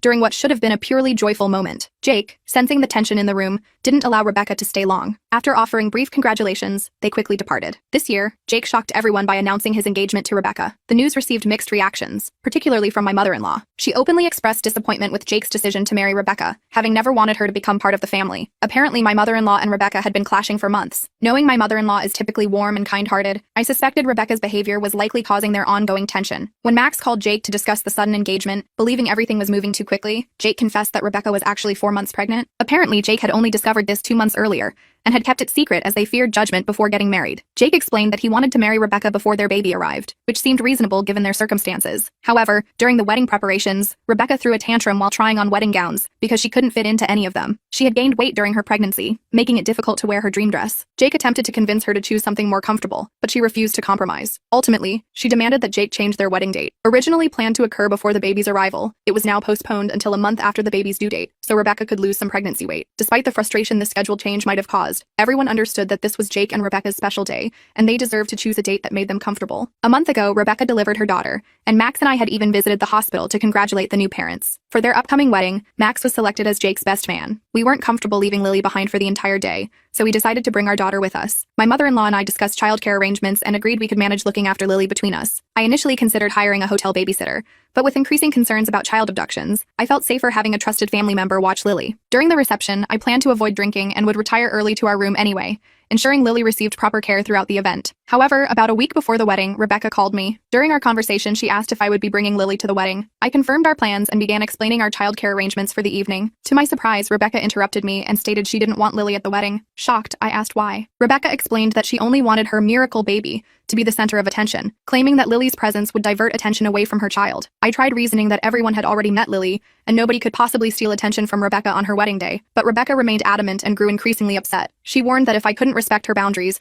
I wouldn't be welcome at the wedding. The situation eventually escalated into a major argument involving Rebecca, Jake, Max, and my mother-in-law. Jake contacted me, apologizing for Rebecca's behavior and clarifying that I was still very much invited to the wedding. He urged me not to take Rebecca's words too seriously, and assured me that bringing Lily was absolutely fine. I felt furious with Rebecca and considered skipping their wedding entirely, but I knew supporting Max and attending his brother's wedding was important. So I decided to set aside my feelings and attend, focusing on making the best of the situation for the sake of family harmony. This brings us to the incident that occurred during Jake and Rebecca's ceremony. Several relatives couldn't resist admiring Lily, commenting on how adorable she looked. Rebecca occasionally shot me disapproving glances whenever our eyes met. She clearly still resented me bringing Lily to her wedding, even though her baby unquestionably remained the star attraction, and I made zero effort to seek attention. When the celebration moved to the reception area, my mother-in-law Max and I took turns watching Lily in our hotel room, exactly as planned. Although my mother-in-law became somewhat tipsy as the evening progressed, Max and I remained completely sober, focusing entirely on caring for Lily. Midway through the reception, I noticed my mother-in-law, who was supposed to be with Lily at that moment, frantically searching for me. Something about her demeanor made my heart race, and I rushed over to discover what was wrong. Max, sensing trouble, followed closely behind. My mother-in-law's voice trembled as she whispered that Lily was missing. My heart plummeted. Max demanded clarification, since he had just left our daughter in her care. That's when my mother-in-law admitted that Rebecca had entered the room shortly after he left. They chatted briefly, and at one point, my mother-in-law needed to use the bathroom, but when she returned, both Lily and Rebecca had vanished. Confused and panicked, Max and I immediately located Jake, demanding to know Rebecca's whereabouts, and why she would do something so alarming. Jake appeared equally shocked by the situation. Amidst the celebrations and crowds, we alerted hotel staff to search for both Lily and Rebecca. The staff responded immediately, but despite their efforts, neither could be found, even after a full hour of searching. This prompted me to contact the police. Jake attempted to reassure us that involving authorities was unnecessary, insisting Rebecca wouldn't harm Lily, but my fear and anxiety were overwhelming. The thought that Lily was missing with Rebecca, who had already displayed concerning behavior, was unbearable. When police arrived, we provided statements and explained the situation while struggling to maintain composure. Wedding guests began noticing something was wrong, and the atmosphere shifted from celebration to concern. Then, a hotel employee appeared, announcing that Lily and Rebecca had been discovered behind the hotel. We rushed outside with him, my heart pounding with dread. There, we found Rebecca sitting in a chair, holding Lily in one arm while smoking with her other hand. Her own baby rested in a carrier beside her. I couldn't contain my tears as I grabbed Lily from Rebecca and examined her. Max began shouting at Rebecca, demanding to know why she had taken Lily without informing anyone. Rebecca casually responded that she merely wanted to help my mother-in-law, adding that she was family now anyway. My mother-in-law, now completely sober and frantic, screamed at Rebecca, explaining she had absolutely no right to take our daughter without permission, and had deliberately disappeared while my mother-in-law was in the bathroom. Rebecca simply smirked as she turned toward me, remarking that if I was so worried about my daughter, perhaps I should have listened to her request and not brought her to the wedding. I was stunned, realizing she had deliberately abducted my daughter. She wanted me to panic, searching desperately for my child, just to frighten me and teach me a lesson, hoping I would surrender to her demands in the future. Jake tried calming everyone, suggesting this might be a misunderstanding. At this point, the police asked if I still wanted to press charges. Looking at Rebecca's expression, which showed no remorse or apology for her actions, I decided to proceed with kidnapping charges to ensure she never threatened my family again. Rebecca's eyes widened with disbelief as she protested, but police took her into custody immediately. Jake begged me to reconsider, but my mother-in-law told him his wife's actions were unforgivable. I've been criticized for having Rebecca arrested and making her spend her wedding night in jail, but honestly, I don't regret it for a second. I was cleaning my son's room when I found $700 hidden in his shoebox. I immediately called my wife into the room. "Hey honey, have you seen this?" "Yes, what's the big deal?" "You should be happy our son's saving money." Before I could respond, she walked out. I figured she was just on her period or something TBH. But when our 12-year-old son came home, my wife Talia appeared with the $700, counting it bill by bill when she thought I wasn't looking. "Not enough," she said quietly, then louder, looking at Adonis. "You know what happens if it's not enough." I bit my tongue until the next morning. Talia was giving Adonis 2 white pills with breakfast. "What are those?" "Vitamins," she said, but watched him swallow them like her life depended on it. "They'll help you last longer." That's when his teacher, Mrs. Swan, called me from work. "Mr. Williams, I need to talk to you about Adonis. He's fallen asleep in class 3 times this week. I'll talk to him tonight." "Mr. Williams," she paused. "Is everything okay at home?" Her question swam around my head like a shark. That evening, I tried bringing it up with Talia while she was folding laundry. "Mrs. Swan called about Adonis sleeping in class." She didn't even look up. "Kids need more sleep. Maybe we should get him to bed earlier." "Talia, he went to bed at 7:30 p.m. last night." She finally turned around, and for just a second I saw fear in her eyes, like she was drowning and I was about to find out why. Just leave it alone, Noah. Please. That night I couldn't sleep. Something was nagging at me, so I went to check our family computer.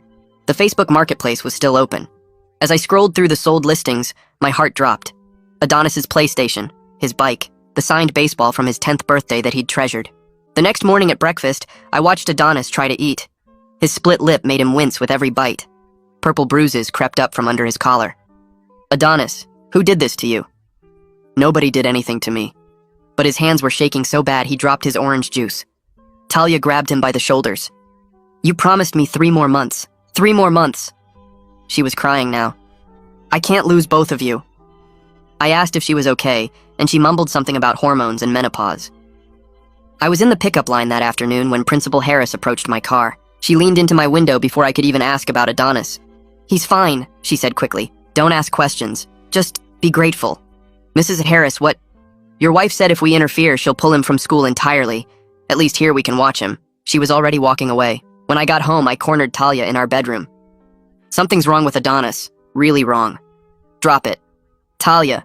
I said drop it. In 15 years of marriage, she'd never screamed at me like that. Then I heard movement from the bathroom. Adonis was hunched over the toilet. The water was pink. He was vomiting blood and trying to flush it away before I could see. It's nothing, Dad. Just ate something bad. That's blood. You're throwing up blood. It's fine. It's not fine. I grabbed Talia in the hallway. We're taking him to the hospital. Right now. They'll ask too many questions. They'll take him away from us. Her phone rang. She answered it with shaking hands, then her face went white. If he dies, it's on you, she hissed into the phone. You promised me this would save him. You promised me it was the only way. Talia hung up and turned to find Adonis in the doorway. Mom, it hurts so much when they use me. Everything hurts. His voice broke on the last word. She pulled him against her, running her fingers through his hair. I know, baby. I'm so proud of you. She was crying into his hair.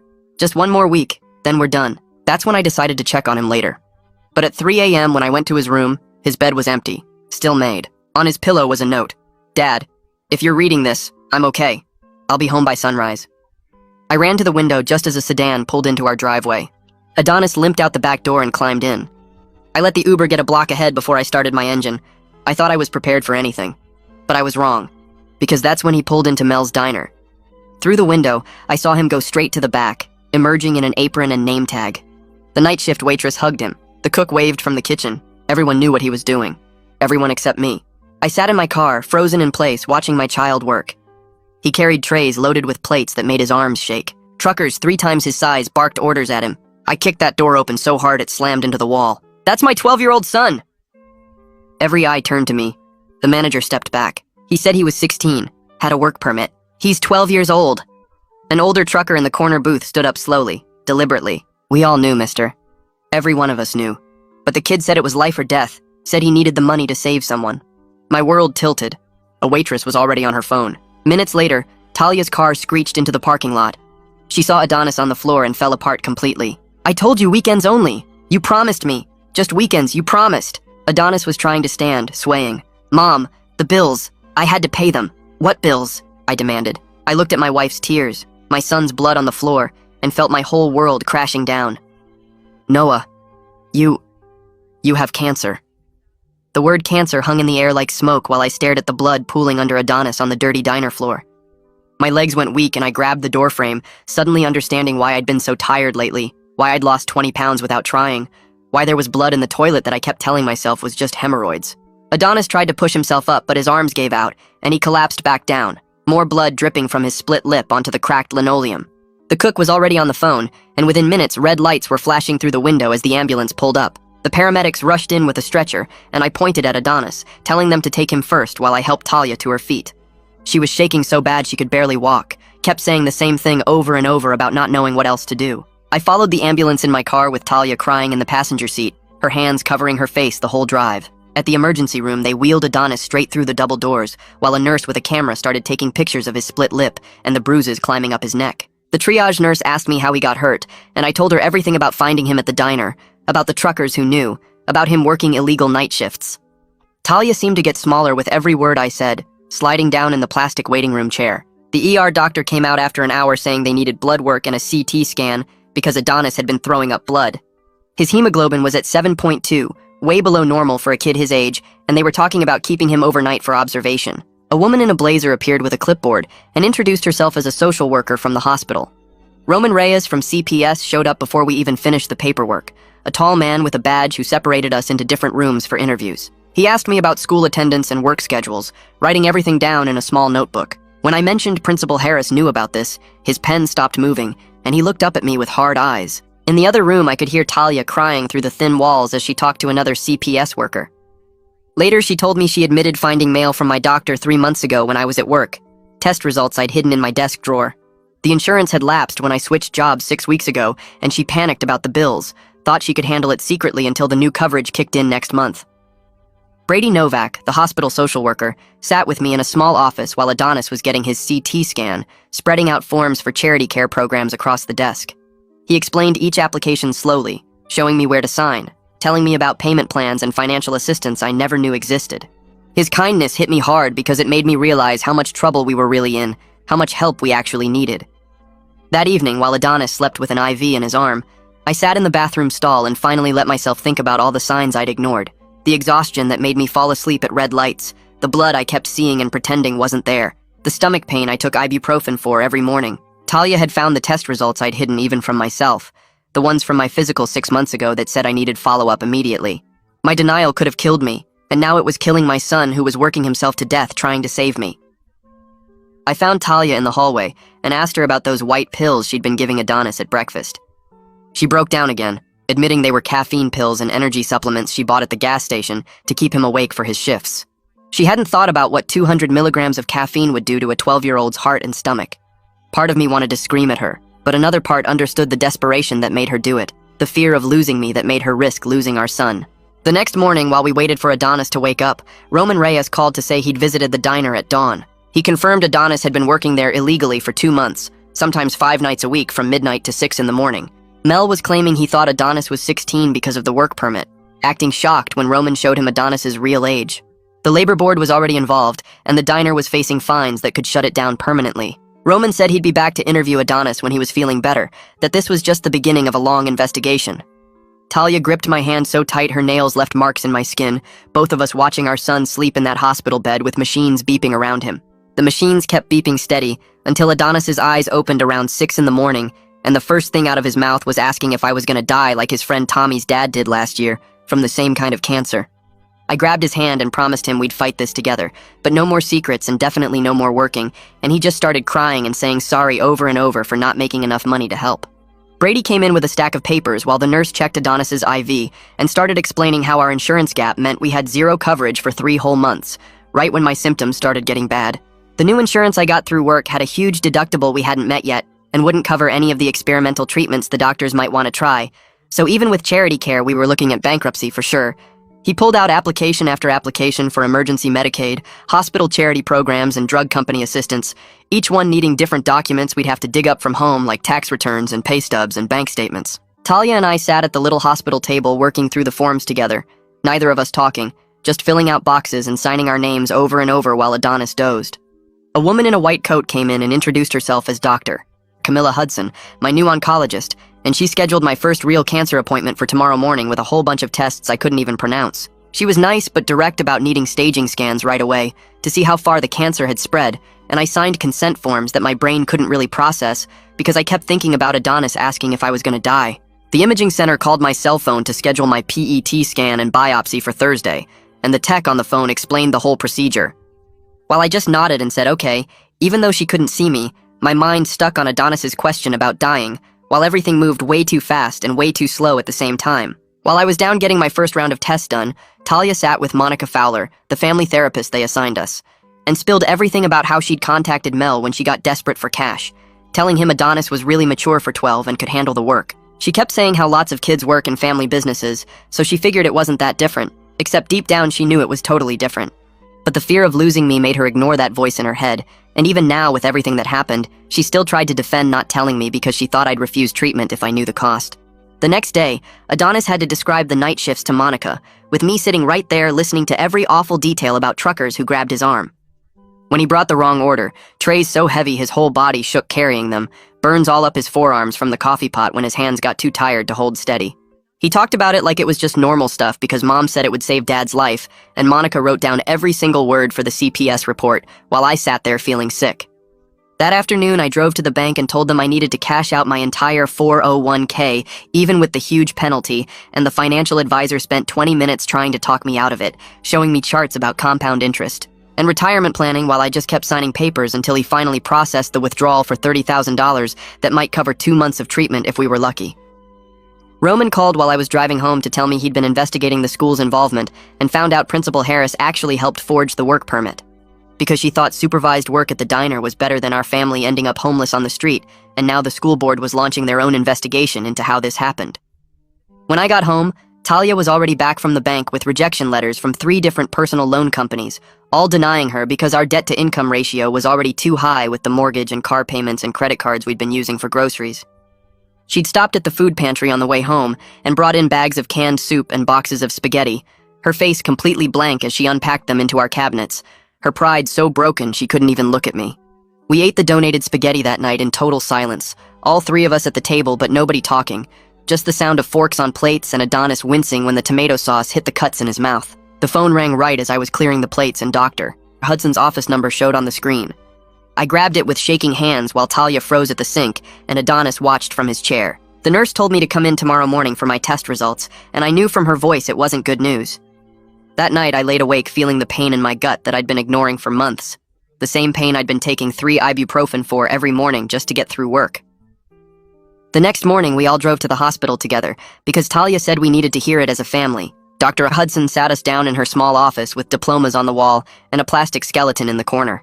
She pulled up images on her computer screen showing my insides lit up in different colors. The tumor in my colon was about the size of a golf ball, and she pointed to spots that might be spread to nearby tissue. She used words like resection and adjuvant therapy while drawing diagrams on a notepad. The surgery would remove part of my colon and check the lymph nodes to see if it spread. After surgery would come chemo, maybe radiation depending on what they found. She quoted survival rates that sounded both hopeful and scary at the same time. With treatment, Stage 3 had a 60 to 70% 5-year survival rate. Without treatment, maybe 6 months to a year. Adonis started crying and grabbed my hand so tight it hurt. On the way out, Roman was waiting in the lobby with discharge papers for Adonis.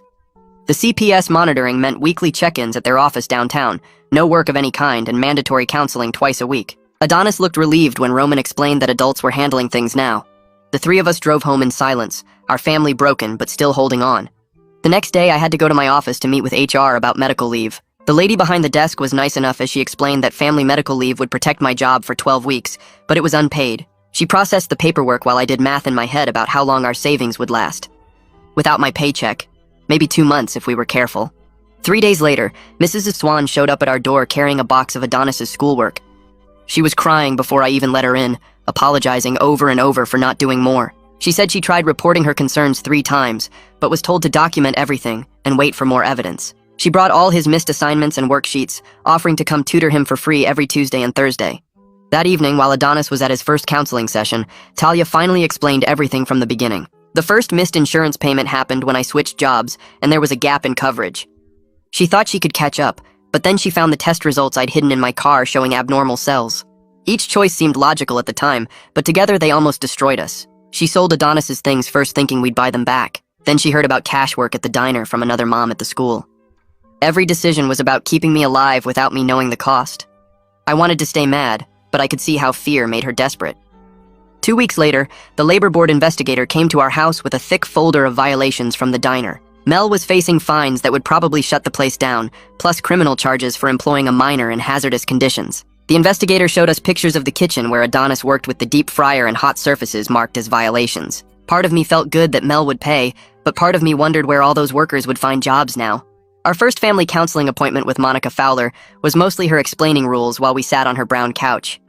She made us agree to total honesty going forward no matter how hard the truth was. She said secrets almost killed this family, and honesty was the only way forward. Adonis raised his hand like he was in the school, and asked if being honest meant he could be angry at Mom for making him work. Monica said yes, all feelings were allowed here. The next week in his individual session, Adonis told Monica something that made my stomach drop. He said he heard me throwing up blood 2 months ago in the middle of the night. but didn't tell anyone because Mom said Dad needed to keep working for insurance. He thought if he worked harder and made more money, maybe I wouldn't have to work and could get better. His fear of losing me made him think losing his childhood was worth it. Monica helped him understand that wasn't his choice to make, and adults should have protected him. A month after diagnosis, Dr. Hudson called with the final staging results from all the scans and biopsies. Stage 3, a colorectal cancer, which meant it spread to nearby lymph nodes but not to other organs. She recommended starting aggressive chemo right away, followed by surgery in 3 months if the tumor shrank enough. The prognosis was cautiously optimistic if I responded well to treatment, maybe 70% chance of making it 5 years. Scheduling the chemo became a nightmare of logistics since Talia had to work and someone needed to watch Adonis after school. The treatments would be every 2 weeks for 6 months, each one taking most of the day with recovery time after. Disability payments wouldn't start for another 2 months, so Talia had to keep her job. Slowly, our neighbors and church people started offering help with rides and meals, even though we never asked. One afternoon, I sat down with Adonis in his room while he was doing homework. I told him I was sorry for not going to the doctor sooner when I noticed the blood. His pencil stopped moving and he looked up at me with eyes that seemed too old for 12. He said he saw blood in the toilet 2 months ago, but thought it was just from working too hard. We both kept secrets trying to protect each other, and it almost destroyed our family.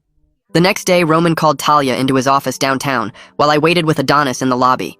Through the glass door, I could see him showing her papers and her face going white. She came out shaking and grabbed my arm hard enough to leave marks. In the car, she told me Roman said she could face criminal neglect charges if she missed even one appointment or counseling session. The threat of losing Adonis forever changed everything about how she acted. She started keeping a calendar with every meeting circled in red and set 5 alarms on her phone for each one. My boss called that week to tell me the FMLA paperwork went through, but reminded me it was unpaid leave. We spread all our bills across the kitchen table that night, sorting them into 3 piles. The mortgage and utilities went in the must-pay pile. Credit cards and the car payment went in the delay pile. Everything else went straight to collections. Talia's hands shook as she moved each bill, and I could see her calculating how bad our credit would get. 3 days later, Roman got a call that surprised him enough to call us immediately. The older trucker from the diner wanted to testify about what he saw that night. Roman met with him, and the guy admitted he should have called someone when he first saw Adonis working there. He said he thought tipping extra was helping, but now he knew better. His testimony would help the case against Mel since he saw everything firsthand. That same week, the local news picked up the story about Principal Harris and the school board meeting. She stood at the podium admitting she failed to protect a student in her care.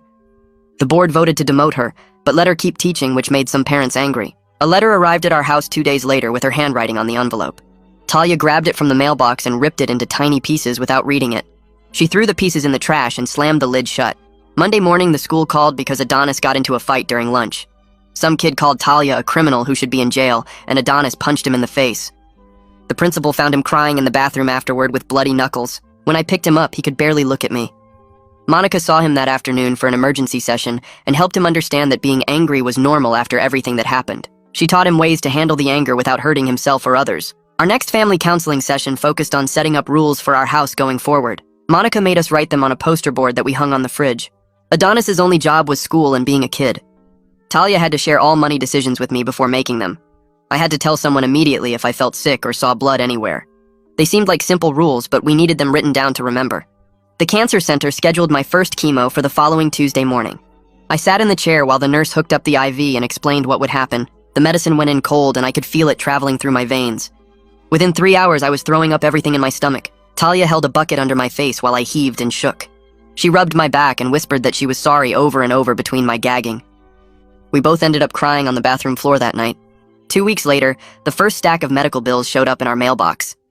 The total after insurance was $47,000, with more bills still coming. The charity care Brady helped us apply for covered 60%, which left us with $18,000 to pay. The billing department set up a payment plan of $200 a month for the next 10 years.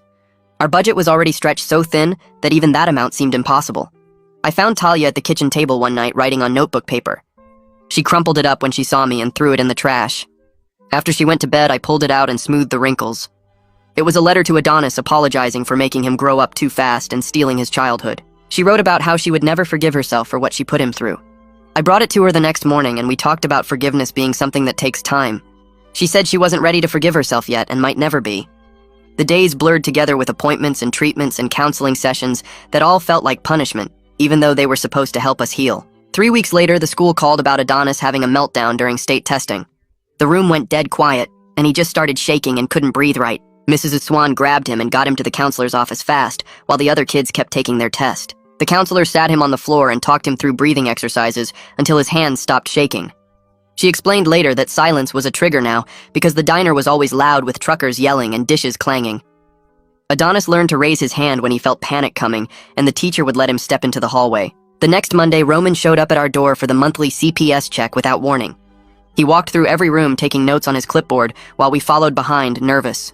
Adonis was at the school, so Roman asked to see his grades and attendance records, which Talia pulled up on the computer. Everything looked good, and Roman wrote that we were following all the requirements they set. He mentioned if we kept this up for 3 more months, he'd recommend closing our case completely.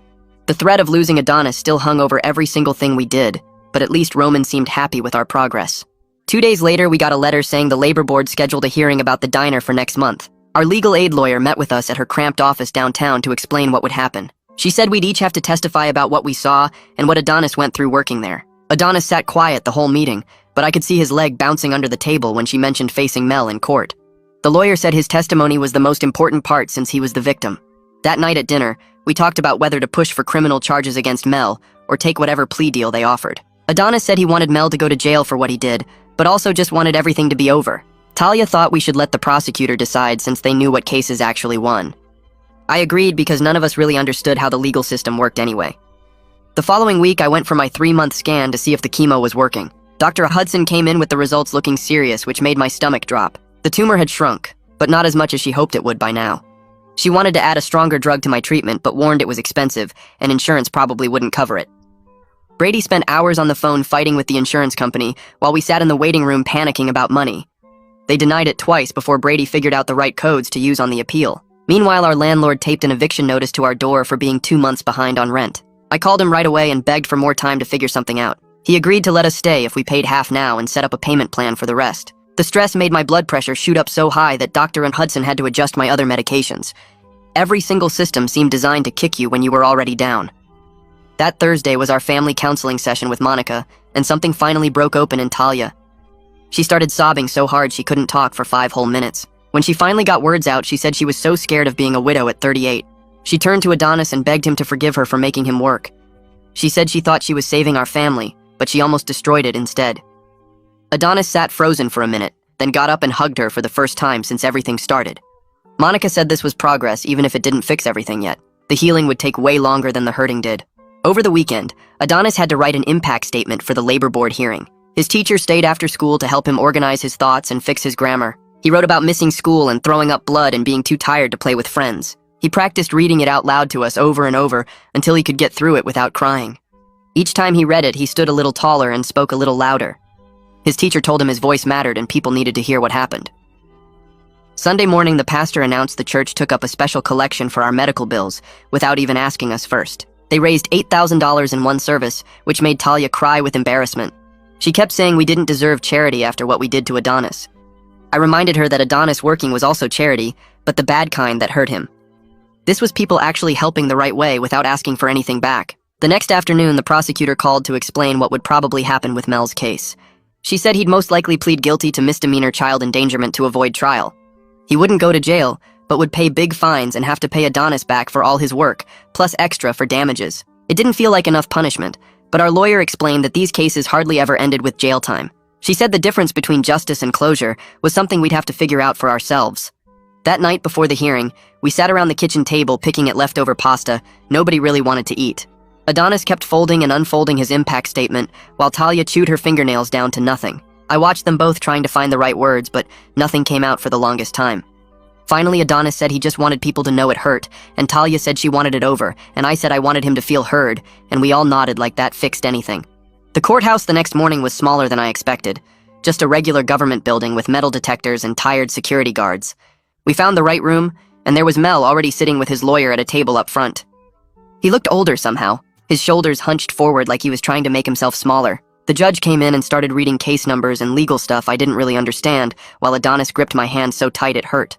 Mel's lawyer stood up first and started talking about misunderstandings and how his client thought the work permit was real and were accepted full responsibility for not checking more carefully. The judge cut him off and asked Mel directly if he knew Adonis was 12, and Mel just nodded without looking up. She ordered the maximum fines the law allowed, plus full restitution of all the money Adonis earned, plus penalties that came to almost $20,000 total. When my turn came to testify, I stood up on shaky legs and told them about finding my son at 3 in the morning, about the blood and the bruises, and finding out I had cancer all in the same night. I explained how medical debt made us desperate enough that my wife thought this was the only way, how the bills kept coming faster than we could pay them. The judge listened without interrupting, sometimes writing notes, sometimes just watching my face. Then Adonis stood up with his paper shaking in his hands and read about falling asleep at his desk and throwing up blood and being too tired to play with his friends. His voice got stronger as he went, talking about carrying trays that made his arms burn and truckers who yelled at him when he was too slow. The whole courtroom went silent, except for Talia crying into her hands.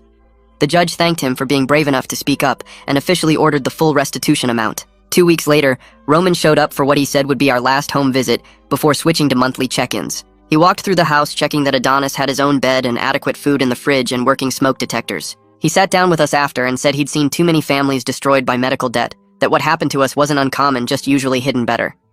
He reminded us that asking for help should have been the first step, not the last one, then signed the paperwork reducing our supervision. 3 months into chemo, Dr. Hudson finally said the tumor had shrunk enough to operate. She showed us the scans on her computer screen, pointing to the dark spots that had gotten smaller, but not small enough to just leave alone. She explained they'd remove part of my colon and the lymph nodes nearby to make sure they got everything. The risks were real, she said. Infection and complications and no guarantee it wouldn't come back. But doing nothing meant certain death within a year. We scheduled it for 2 weeks out. Surgery day came too fast and too slow at the same time. I kissed Talia and Adonis goodbye in the pre-op room, while nurses put IVs in both arms and made me count backwards from 10. I made it to 7. 5 hours later, I woke up with a tube down my throat and machines beeping everywhere. The surgeon was already there telling Talia they got clean margins, that it looked contained, but they wouldn't know for sure until the lab results came back. I tried to talk but couldn't around the tube, so I just squeezed her hand. They moved me to a regular room the next day, and that's when I saw the bag attached to my stomach, this clear plastic thing collecting what used to go in the toilet. The nurse showed Talia how to empty it and clean around the stoma, which is what they called the hole in my belly. For the next 3 weeks, Talia did everything for me without complaining once. She emptied that bag 4 times a day and helped me shower and change the bandages when they got gross. She treated my broken body like it was just another chore that needed doing. No big deal, even when I could see her fighting not to gag. Adonis brought his homework to my room every afternoon and did it sitting in the visitor chair, keeping me company without needing to talk much. Around that same time, Monica found a support group at the hospital for kids with sick parents. Adonis didn't want to go at first, but we made him try it once. He came back talking nonstop about this kid whose mom had MS and another whose dad had a brain tumor. He said they understood what it was like to be scared all the time that your parent might die. He went back the next week on his own. Then the letter came from the emergency grant Brady had applied for months ago. $15,000 approved for medical debt relief. Combined with the church fundraiser and the charity care discount, we were down to about $18,000 total. Still massive, but Brady helped us set up a payment plan we could actually manage without losing the house. We'd be paying $150 a month for 10 years, but we'd make it work somehow. 2 days later, I got the call from HR while sitting in the hospital cafeteria eating a dry sandwich. They confirmed my job was protected under FMLA, but said the promotion I'd been up for went to someone else since I couldn't commit to the travel schedule. I told them I understood and hung up feeling grateful just to have a job to go back to when this was all over. That same week, the school board held an emergency meeting about our case, and Principal Harris stood up in front of everyone to explain how she'd failed to report what she knew about Adonis working. The board voted to implement new mandatory reporting policies with direct hotlines to CPS and required training for all teachers on recognizing child labor signs. Adonis watched the news coverage from his spot on the couch and said maybe other kids wouldn't have to go through what he did. Brady came by the house 3 days later with a stack of paperwork and started walking us through all the community resources available. He signed us up for the food bank that delivered boxes every Tuesday, got our electric bill reduced through a hardship program, and enrolled us in free counseling sessions at the cancer center. We sat at the kitchen table filling out forms while he explained each program, and I realized we'd been too proud to ask for help that had been there all along. The following Monday, Roman showed up for what he said would be our final official CPS visit. He walked through the house checking off items on his clipboard and asking Adonis questions about school and home life. After an hour, he sat us all down in the living room and said the final report would recommend closing our case with just periodic courtesy checks.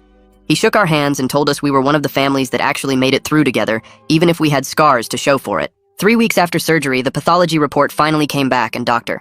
Hudson called me personally to deliver the news. The margins were completely clean with no lymph node involvement, which was the best possible outcome we could have hoped for. She recommended preventive chemo just to be safe and said insurance had surprisingly approved it without a fight this time. My prognosis shifted from guarded to genuinely optimistic, and I hung up the phone feeling like I could breathe for the first time in months. That Thursday night, we had our first normal dinner in what felt like forever, with no talk of bills or doctors or court dates. Adonis complained about his math homework, while Talia laughed at my terrible joke about the hospital food. We were eating spaghetti from the food pantry again, but it tasted better than any fancy meal because we were sitting together at our table without the weight of secrets crushing us. I watched my wife and son talking about normal things and realized this was what healing looked like. The next afternoon, a package arrived addressed to Adonis with no return label. Inside was his signed baseball from his 10th birthday that we'd sold months ago to the pawn shop. A note said the community had pooled money to buy it back for him after hearing our story. Adonis held it in both hands, staring at the signatures before walking into my room and placing it on my nightstand next to my medications. He said he wanted it where we could both see it every day, as a reminder that some things could be recovered even after we thought they were gone forever. Looking at my family gathered in my hospital room that evening, I understood that honesty had become more than just a new rule for us. It was the foundation we were using to rebuild everything that had broken when we tried to carry our burdens alone. We'd survived cancer and exploitation and the betrayal of keeping secrets from each other. We were scarred from the fight and poor from the bills and would be paying off debt for years to come. But we were together in that room with Adonis doing homework in the chair and Talia organizing my medications, and that was enough for today. All right, I'm calling it there. I'm off to raid the fridge and check comments. Subscribe if you want to hang out again. I walked out of my stepdad's house as my parents never supported me. Now my mom wants me back. Because my grandfather has stopped giving her money for my education. I'm a 20-year-old college student, and for the past 5 years, I've been living with my mom and stepdad. To say it's been tough would be an understatement. The atmosphere at home is always tense, especially when it comes to my relationship with my stepdad. He seems to find fault with everything I do, no matter how hard I try. Just last week, I had a study group session for a big project we're working on. We lost track of time, and I ended up getting home around 9 p.m. As soon as I walked through the door, my stepdad started yelling at me for being late. I tried to explain that we were working on an important assignment, but he wouldn't listen. He went on and on about how I was probably out partying and wasting time. It didn't matter that I had told my mom where I was going or that 9 p.m. isn't even that late for a college student. He just kept criticizing me until I retreated to my room. This isn't the only time he did so. A few months ago, I got my results back for a really challenging exam. I scored a B+, which I was pretty proud of considering how difficult the class was. When I showed my stepdad the grade, hoping for some encouragement or at least acknowledgement of my hard work, he just scoffed and said, "Is that the best you can do? You should be getting straight A's." It really hurt to have my achievement dismissed like that. I felt like nothing I did was ever good enough for him. Even simple things become a source of fight. Last summer, I got a part-time job at a local coffee shop. I thought my stepdad would be pleased that I was showing initiative and earning my own money. Instead, he complained that my work schedule was disrupting family dinners, which were rarely pleasant anyway, and that the job would distract me from my studies. I couldn't win no matter what I did. My mom isn't much help in these situations. She's always been more focused on her own life than on being a mother. When I was younger, she'd often forget important things like packing my lunch for school or signing permission slips for field trips. I remember having to fake her signature more than once, just so I wouldn't miss out on school activities. Now that I'm in college, she barely asks about my classes or how I'm doing. It's like I'm just a roommate to her, not her son. I guess I should give some background on how we ended up in this situation. My mom and dad split up when I was 15. Their marriage had been rocky for years, with constant arguments and tension in the house. My mom always had to have the last word in every fight, and she'd manipulate situations to make my dad look like the bad guy. I remember one particularly bad fight when I was about 12. My dad had forgotten to pick up some groceries my mom had asked for. Instead of just reminding him or going to get them herself, my mom turned it into a huge argument. She accused him of not caring about the family, of always putting his needs first. She brought up every little mistake he'd ever made and twisted them to make him sound like a terrible husband and father. I could see my dad getting more and more frustrated, trying to defend himself, but never getting a word in edgewise. Don't get me wrong, my dad wasn't perfect either. He had a temper and would sometimes say hurtful things in the heat of the moment. But looking back, I think my mom pushed him to his limits. She knew exactly which buttons to push to get a reaction out of him, and then she'd play the victim when he finally snapped. The night they told me they were getting divorced is still clear in my memory. My mom painted herself as the long-suffering wife who had tried everything to make the marriage work. She made it sound like my dad was abandoning us, even though I later found out she was the one who had filed for divorce. It was all part of her manipulation, making sure she came out looking like the good guy. After the divorce, my mom started dating my stepdad almost immediately. She met him at a local bar, and within 6 months they were married. It felt like she was trying to replace our family as quickly as possible. I never really got a chance to process the divorce before this new guy was suddenly living in our house and trying to parent me. The change was rough. My stepdad came in with his own ideas about how things should be done, and he wasn't interested in considering how his presence was affecting me. He implemented strict rules about curfews and chores, even though I had always been responsible about those things. It felt like he was looking for excuses to exert his authority over me. For the most part, I've kept quiet about how I feel. I don't want to cause more drama or make things worse. I've tried to focus on my studies and spend as much time as possible out of the house. But yesterday, something happened that was the final straw for me. I had a big exam coming up in my advanced calculus class. It's one of the hardest courses in my major, and I really needed to do well on this test. I had been studying all day, but I still felt like I needed more time to review some complex concepts. Around 11 p.m., I moved to the living room to study. My room is right next to my parents' bedroom, and the walls are thin. I didn't want to disturb them with my late-night studying, and the living room has always been a quiet place where I can concentrate. Around midnight, my stepdad came out of the bedroom. As soon as he saw me, he started complaining about the light being on. I calmly explained that I needed to study for my exam, but he insisted I go to my room. I tried to argue that the living room was the only quiet place in the house where I could study without disturbing anyone. But he wouldn't listen. That's when he exploded. He started yelling about how ungrateful I was, how I was wasting his electricity, and how I'd probably fail the exam anyway because I was too stupid to study efficiently. His words hit me like a punch to the gut. I had been working so hard, and to have him dismiss my efforts and insult my intelligence like that was devastating. The commotion brought my mom out of the bedroom. I hoped that maybe, just this once, she would stand up for me. Instead, she just told me to do what my stepdad said and go to my room. She didn't even acknowledge how unfair and hurtful his words had been. It was like she didn't care at all about how I was feeling or how important this exam was to me. That was it. I couldn't take it anymore. I went to my room, but I didn't study. I couldn't focus after what had happened. Instead, I stayed up all night thinking about my situation. By morning, I had made up my mind. I couldn't continue living in this toxic environment. As soon as I heard my mom and stepdad leave for work, I started packing. I grabbed a duffel bag and filled it with some clothes, my laptop, and a few personal items. I wrote a short note saying I needed some time away and left it on the kitchen table. Then, with a mix of fear and determination, I headed to my grandparents' house across town. They've always been supportive of me, and I hoped they would understand why I needed to get away. I'm writing this from their guest room now. I don't know what's going to happen next, but I know I can't go back home right now. The relief I felt as soon as I walked out that door was overwhelming. For the first time in years, I feel like I can breathe. I need some time to think and figure out what to do next, but for now, I'm just grateful to be out of that house and away from the constant criticism and tension.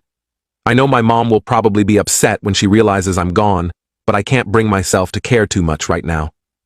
I need to start prioritizing. My teenage daughter pretended to be 20 online, so she could build a serious relationship with a 23-year-old man by catfishing him. This generation is completely whack. I remember being 14 and still having braces and wearing ugly blue eyeshadow to school every day. But this was before social media, so all of my friends were just as ugly as me. But on my daughter's 15th birthday, we went out to Chili's, and what she wore was shocking. Not because it was anything crazy revealing. It was just a corset top and some cargo pants. But it made me realize the pressure she had to grow up faster. She even did her makeup, and I swear my baby Annalise looked 23 years old. And as we sat down, the waiter began to flirt with her. I wasn't really paying attention because I figured she'd turn him down or just act really shy. But in the corner of my eye, I saw her batting her eyes and looking up at him with a single finger twirling her hair. Motherly rage flooded my system. I literally saw the bulge in his pants. Hey, do you guys have a birthday candle with the number 15? Because that's how old my daughter is turning today. Luckily, the guy went super red and started stammering. So I knew that he had simply been blindsided, and we even got switched to a new waiter. As for my daughter, I didn't want to ruin her birthday. So I let her change the topic and we just talked about something else. But when she woke up the next day, I asked her what the F she thought she was doing. That she could wear what she wanted, but there was no way I'd ever let her date anyone over the age of 17. She did that teenage angst thing where they pinch the bridge of their nose and roll their eyes, like it was the most original move in the book. So I grabbed her phone and unlocked it with her facial recognition. This time, something in her eyes changed. She begged me not to go through it. It was a good effort, but not good enough. Honey, I love you. And if you were a mother, you'd do the same thing. I then walked into my room and locked the door. There wasn't anything too bad. I did find what people call thirst traps on her TikTok, but her account was private and her following was mostly girls. The worrying part was her Instagram. There were bikini pictures plastered everywhere, with extremely sexual songs and angles. The most disturbing part was they were all taken on vacations that I took her on. Except I, obviously, hadn't taken any of the photos. In her texts were a bunch of guys from her high school that she was very obviously leading on, but amongst them all, one stood out. She had no mutuals with him, and in his bio was the name of a nearby university. My heart dropped. They had met a few months back, when she was 14, after she had met him in a cafe, and they texted for months before it suddenly stopped a few weeks ago. Well, first I needed to make sure that my suspicions were correct. I handed her back the phone, and pretended like I was too old to have been able to find anything. I literally saw her smirk, and she even apologized for flirting with the guy yesterday. That night, I went to the guy's college. It was a pretty small campus, and it was a Saturday, so I figured that he couldn't be far. That's when I saw him, outside a frat house with Greek letters, completely topless, DJing with a bottle of beer in his hand. I walked up the stairs and tapped him on the shoulder. Excuse me, do you go here? And I guess he thought I was some undercover cop, because he immediately lifted up his hands and showed me his ID. He was 23 years old. My stomach twisted. I slapped him across the face, and because his friends were too scared to do anything, they let me drag him down the stairs by the ear like a dog without intervening. I took advantage of the shock and alcohol that was still in his system and grabbed the beer bottle, ready to knock it across his head. Yo man, what are you doing? I don't want any trouble. So you don't want any trouble, but you're cool with dating a 15-year-old girl? I saw confusion sweep across his R-worded frat boy face, one that you can't fake. Annalise? I asked. Huh? She's 20, and hot as heck. I slapped him again. Yo man, what the F? He shouted, before whipping out his big black iPhone as evidence. I read their texts. Right there, plain as day, she had told him she was a 20-year-old girl, and the second I confirmed that it was my teenage daughter, he blocked her. I drove home that night seeing red. My baby girl wanted to act as jailbait like it's cute, then she had another thing coming. This time, I didn't wait until the next day. I simply shook her awake. Mom, what? So I just met Pedro. Her eyes were immediately filled with fear, but instead of trying to defend herself, or yelling at me for being a spy, she burst into tears and wrapped her arms around me. Even through the anger, I instinctively stroked her hair. First, sat down in the bed beside her and decided that even she deserves to be listened to. But what she said next just angered me even more. Mom, I met up with him, but he didn't show up. And his friend, she was then interrupted by bursting into tears again. I thought he was a good person, Mom. I'm sorry. It didn't take long to piece together what she was saying. Someone had stolen my daughter's innocence and I was going to make them pay. I circled the university pool area the following evening, keeping a safe distance while recording the friend,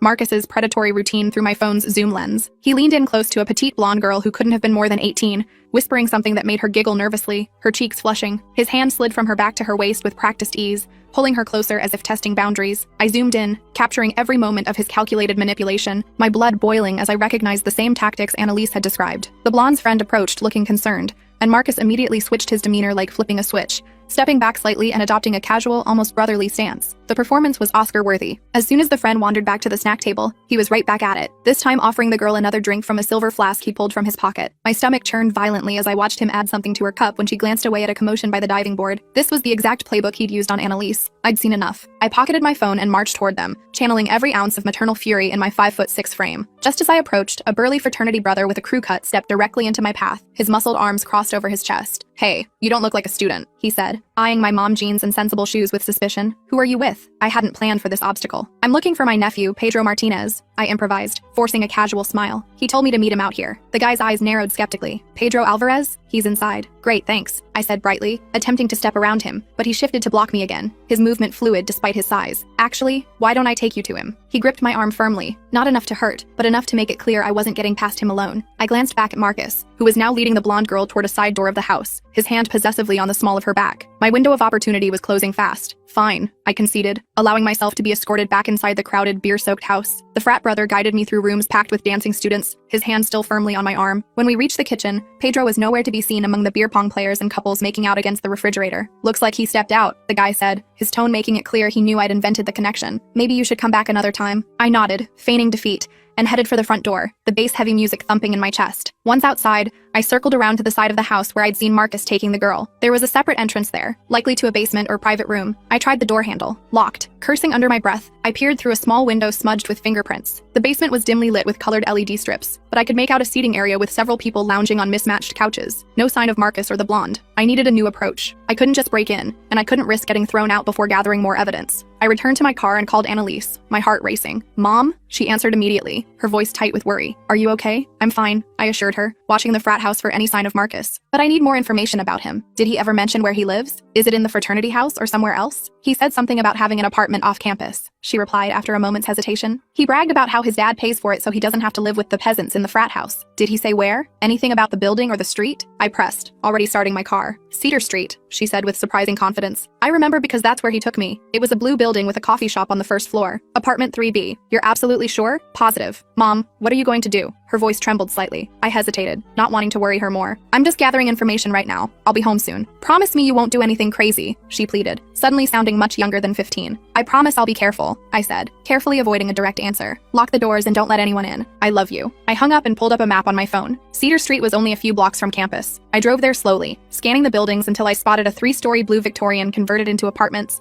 with a darkened coffee shop on the ground floor. I parked across the street and waited, watching the entrance, the car's heater barely cutting through the evening chill. My plan was simple: confront Marcus directly, record the conversation, and get him to admit what he'd done to Annalise and other girls. It wasn't foolproof, but it was all I had. Around midnight, a group of people approached the building, laughing loudly and passing a bottle between them. Through my car window, I recognized Marcus's athletic build among them, his arm wrapped possessively around the blonde girl from the pool. She was stumbling slightly, leaning against him for support, her movements uncoordinated in a way that seemed more than just hammered. 3 other guys followed them, their raucous laughter echoing in the quiet street. My heart raced with renewed anger. This wasn't just about Annalise anymore. That girl was in danger right now. I got out of my car and crossed the street, approaching the group as they reached the building entrance. Marcus, right? I called out, my voice steady despite my racing pulse. He turned, confusion crossing his face as he tried to place me in the dim streetlight. Do I know you? No, but I know you, I replied, stepping closer until I could smell the whiskey on his breath. I'm Annalise's mother. His expression shifted from confusion to recognition to fear in quick succession. The blonde girl looked up at him through unfocused eyes. Who's Annalise? She mumbled, her words slurring together. Nobody, Marcus said quickly, then turned to his friends. Guys, take Brittany upstairs. I'll handle this. One of the other men took the blonde's arm, but I stepped forward, blocking their path. Brittany, do you know these men? I asked her directly, trying to make eye contact. She blinked slowly, swaying slightly. Marcus is in my psych class. We're having an after party. She's fine, Marcus snapped, irritation flashing in his eyes. Just had a few drinks. Mind your own business. Like you minded your own business when you drugged my 15-year-old daughter? I kept my voice low but intense, watching his friends' reactions. His friends exchanged uncomfortable glances. Yo, Marcus, what's she talking about? One of them asked. A tall guy with a baseball cap pulled low over his eyes. She's crazy, Marcus insisted, his casual demeanor slipping. I don't know any 15-year-olds. I pulled out my phone and showed them the screenshot I'd taken from Pedro's Instagram, a photo of Marcus with his arm around Annalise at what looked like a campus cafe. This is my daughter. She's 15. You gave her a drugged drink and tried to assault her 2 weeks ago. The atmosphere changed instantly. One of Marcus's friends let go of Brittany's arm and stepped back, his expression troubled. Dude, is that true? He asked Marcus, who was now visibly sweating despite the cool night air. Of course not, Marcus sputtered,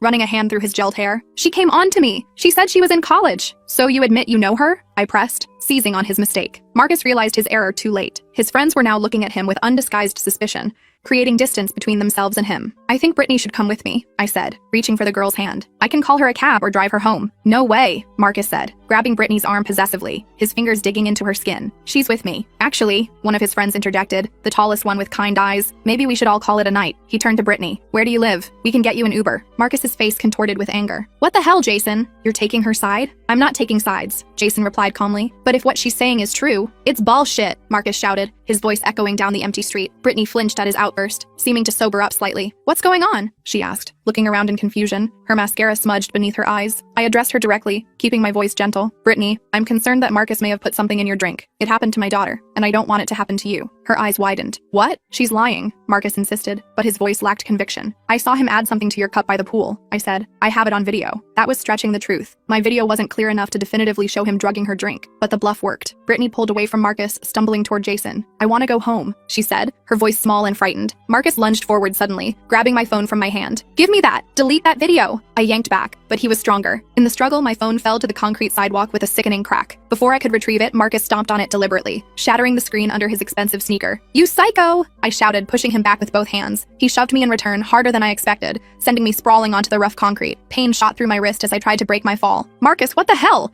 Jason yelled, stepping between us. You can't hit someone's mom, man! She's threatening me! Marcus shouted, his face contorted with rage. She's been stalking me! Jason helped me to my feet while another friend held Marcus back, struggling against his attempts to break free. I'm calling the police, I said, cradling my throbbing wrist. Go ahead, Marcus sneered, his handsome face ugly with hatred. Tell them how you've been following me around campus, harassing me. See who they believe, a respected student or some crazy helicopter mom. He had a point that made my stomach sink. Without my phone and the video evidence, it would be my word against his. And he had friends who could back up his story that I'd approached him aggressively. Jason seemed to sense my dilemma. Look, he said quietly, leaning close so Marcus couldn't hear. I've heard rumors about Marcus before. This isn't the first time. Then help me, I pleaded. That girl needs to get home safely, and my daughter deserves justice. Jason nodded, his expression resolute. I'll make sure Brittany gets home okay. He hesitated, then added, and I know some other girls who've had experiences with Marcus. I can put you in touch with them. It wasn't everything I wanted, but it was a start. I gave Jason my email address, and he promised to contact me the next day. As I drove home with a broken phone and throbbing wrist, I realized this was going to be harder than I thought. Marcus was protected by his friends, by his father's money, by a system that often failed to believe young women, but I wasn't giving up. When I arrived home, Annalise was waiting up for me, pacing the living room in her fuzzy pajamas, her face pale with worry. Mom, she cried when I walked in. I've been trying to call you for hours. What happened to your wrist? I explained everything, finding Marcus, the confrontation, my broken phone, and Jason's promise to help. This is all my fault, Annalise said, tears welling in her eyes. No, I said firmly, taking her hands in mine. What Marcus did, what he tried to do, that's not your fault. Yes, you made some poor choices, but he's the adult who tried to take advantage of a young girl. That's on him, not you. She nodded, wiping her eyes with the sleeve of her pajama top. So, what do we do now? Now, I said, summoning confidence I didn't entirely feel. We build a case. We find other victims, gather evidence, and make sure Marcus can't hurt anyone else. The next morning, I took Annalise to school myself, making her promise to come straight home afterward. My wrist wasn't broken, just badly sprained according to the urgent care doctor. So I wrapped it tightly and went to work with a new burner phone I'd picked up on the way. By lunchtime, I had an email from Jason with contact information for 3 other young women who'd had encounters with Marcus. All were college freshmen, all described similar experiences. Drinks that tasted strange, memory gaps, waking up in Marcus's apartment confused and disoriented. None had reported him officially. One girl, Vanessa, wrote that she'd tried to tell her resident advisor,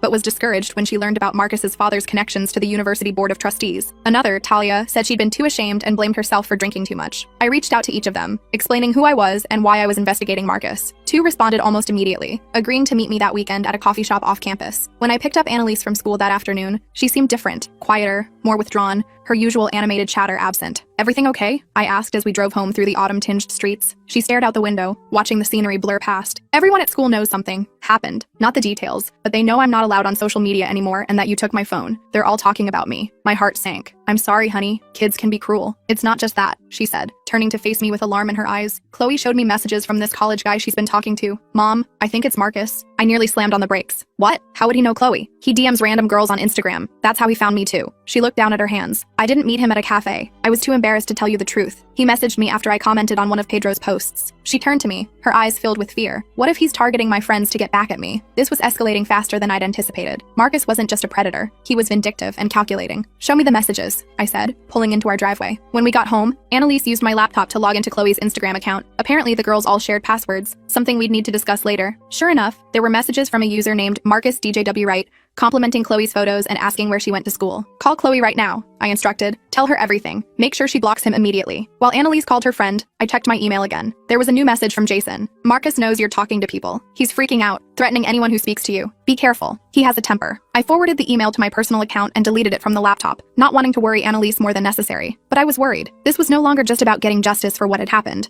It was about protecting Annalise and her friends from further harm. The next day, I met Vanessa and Talia at the coffee shop as planned. Both were barely older than Annalise, young women just starting their college experience, already traumatized by someone who should have been their peer. I never reported it because I was drinking underage, Vanessa explained, her hands wrapped tightly around her mug of chai latte. And I willingly went to his apartment. I thought no one would believe me. Same, Talia nodded, tucking a strand of dark hair behind her ear. Plus, everyone knows his dad is on the board of trustees. Marcus always brags about how he can get away with anything. Not anymore, I said firmly. Together, our stories are stronger. Would you be willing to make official statements if it came to that? They exchanged nervous glances. I don't know, Vanessa said, her voice barely above a whisper. What if he retaliates? He knows where I live. We're in the same dorm building. And what about our parents? Talia added. Mine would call me if they found out I was at a frat party. I understood their fears all too well. These were the same reasons so many young women never reported their assaults. The same reasons predators like Marcus continue to operate with impunity. What if we could prove a pattern? I suggested. If we find enough women willing to share their experiences, even anonymously at first, it would be harder to dismiss. They seemed unconvinced, but agreed to think about it and to put me in touch with others they knew who might have had similar experiences with Marcus. As I was leaving the coffee shop, my phone buzzed with a text from an unknown number. Back off or your daughter's private photos go public. You have 24 hours. My blood ran cold. cold. The private photos could only be the ones Annalise had taken for Pedro, the ones stored in her hidden photo vault that I'd glimpsed on her phone. Somehow Marcus had accessed them. I called Annalise immediately. "Mom?" she answered, sounding groggy. She'd been napping after an emotionally exhausting few days. "Annalise, did you ever send those photos from your hidden folder to Pedro or anyone else?" "What? No!" she exclaimed, suddenly alert. "I mean, I sent a couple to Pedro, but not the worst ones. Why? Which device did you use to take those photos? Your current phone or an older one?" "My old phone mostly, but they should have transferred when I got the new one." "Why are you asking this?" The pieces clicked into place. "Where is your old phone now?"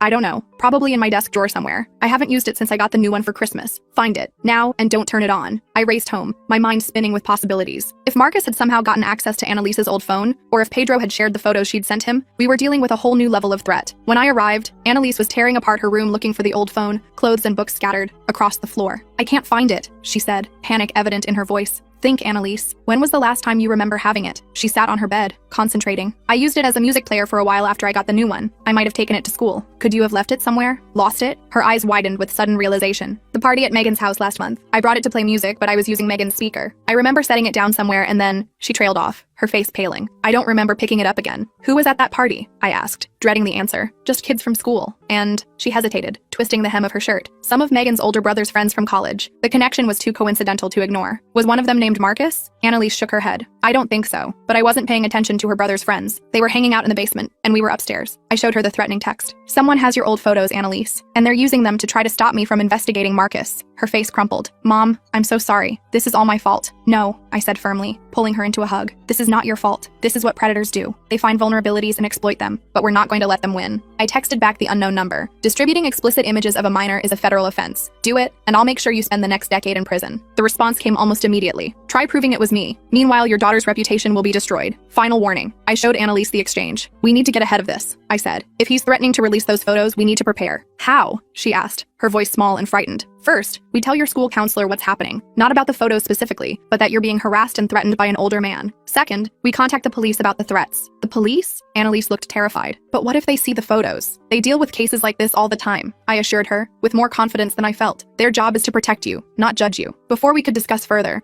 my phone received another text from the unknown number, this time with an image attached. I opened it cautiously. It was a screenshot of an Instagram direct message to one of Annalise's friends, with one of her private photos attached. The message hadn't been sent yet. It was poised, finger hovering over the send button in the screenshot. "Last chance," the accompanying text read. "Meet me tonight at 8 p.m. at the campus coffee shop. Come alone or the photos go out to everyone on your daughter's friend list." I showed Annalise the message, watching her face crumple in horror. "Mom, you can't go," she pleaded, grabbing my arm. "It's obviously a trap." She was right, of course. Meeting an angry, cornered predator alone at night was dangerous. But the alternative, having those photos distributed to Annalise's entire social circle, was unthinkable. "I have to," I said, my mind already racing through possible scenarios. "But I'm not going in blind." I called Jason, explaining the situation without mentioning the photos specifically. "Marcus is threatening my daughter," I said. "He wants me to meet him tonight at the campus coffee shop." "Don't go," Jason warned, his voice tense. "He's been drinking all day, talking crazy. Some of the guys are worried about him." "I don't have a choice," I replied, hearing the determination in my own voice. "But I could use some backup." Jason hesitated. "I don't want to get involved directly, but I'll be nearby, and I'll call campus security if anything happens." It wasn't ideal, but it was better than nothing. Next, I called Vanessa and Talia,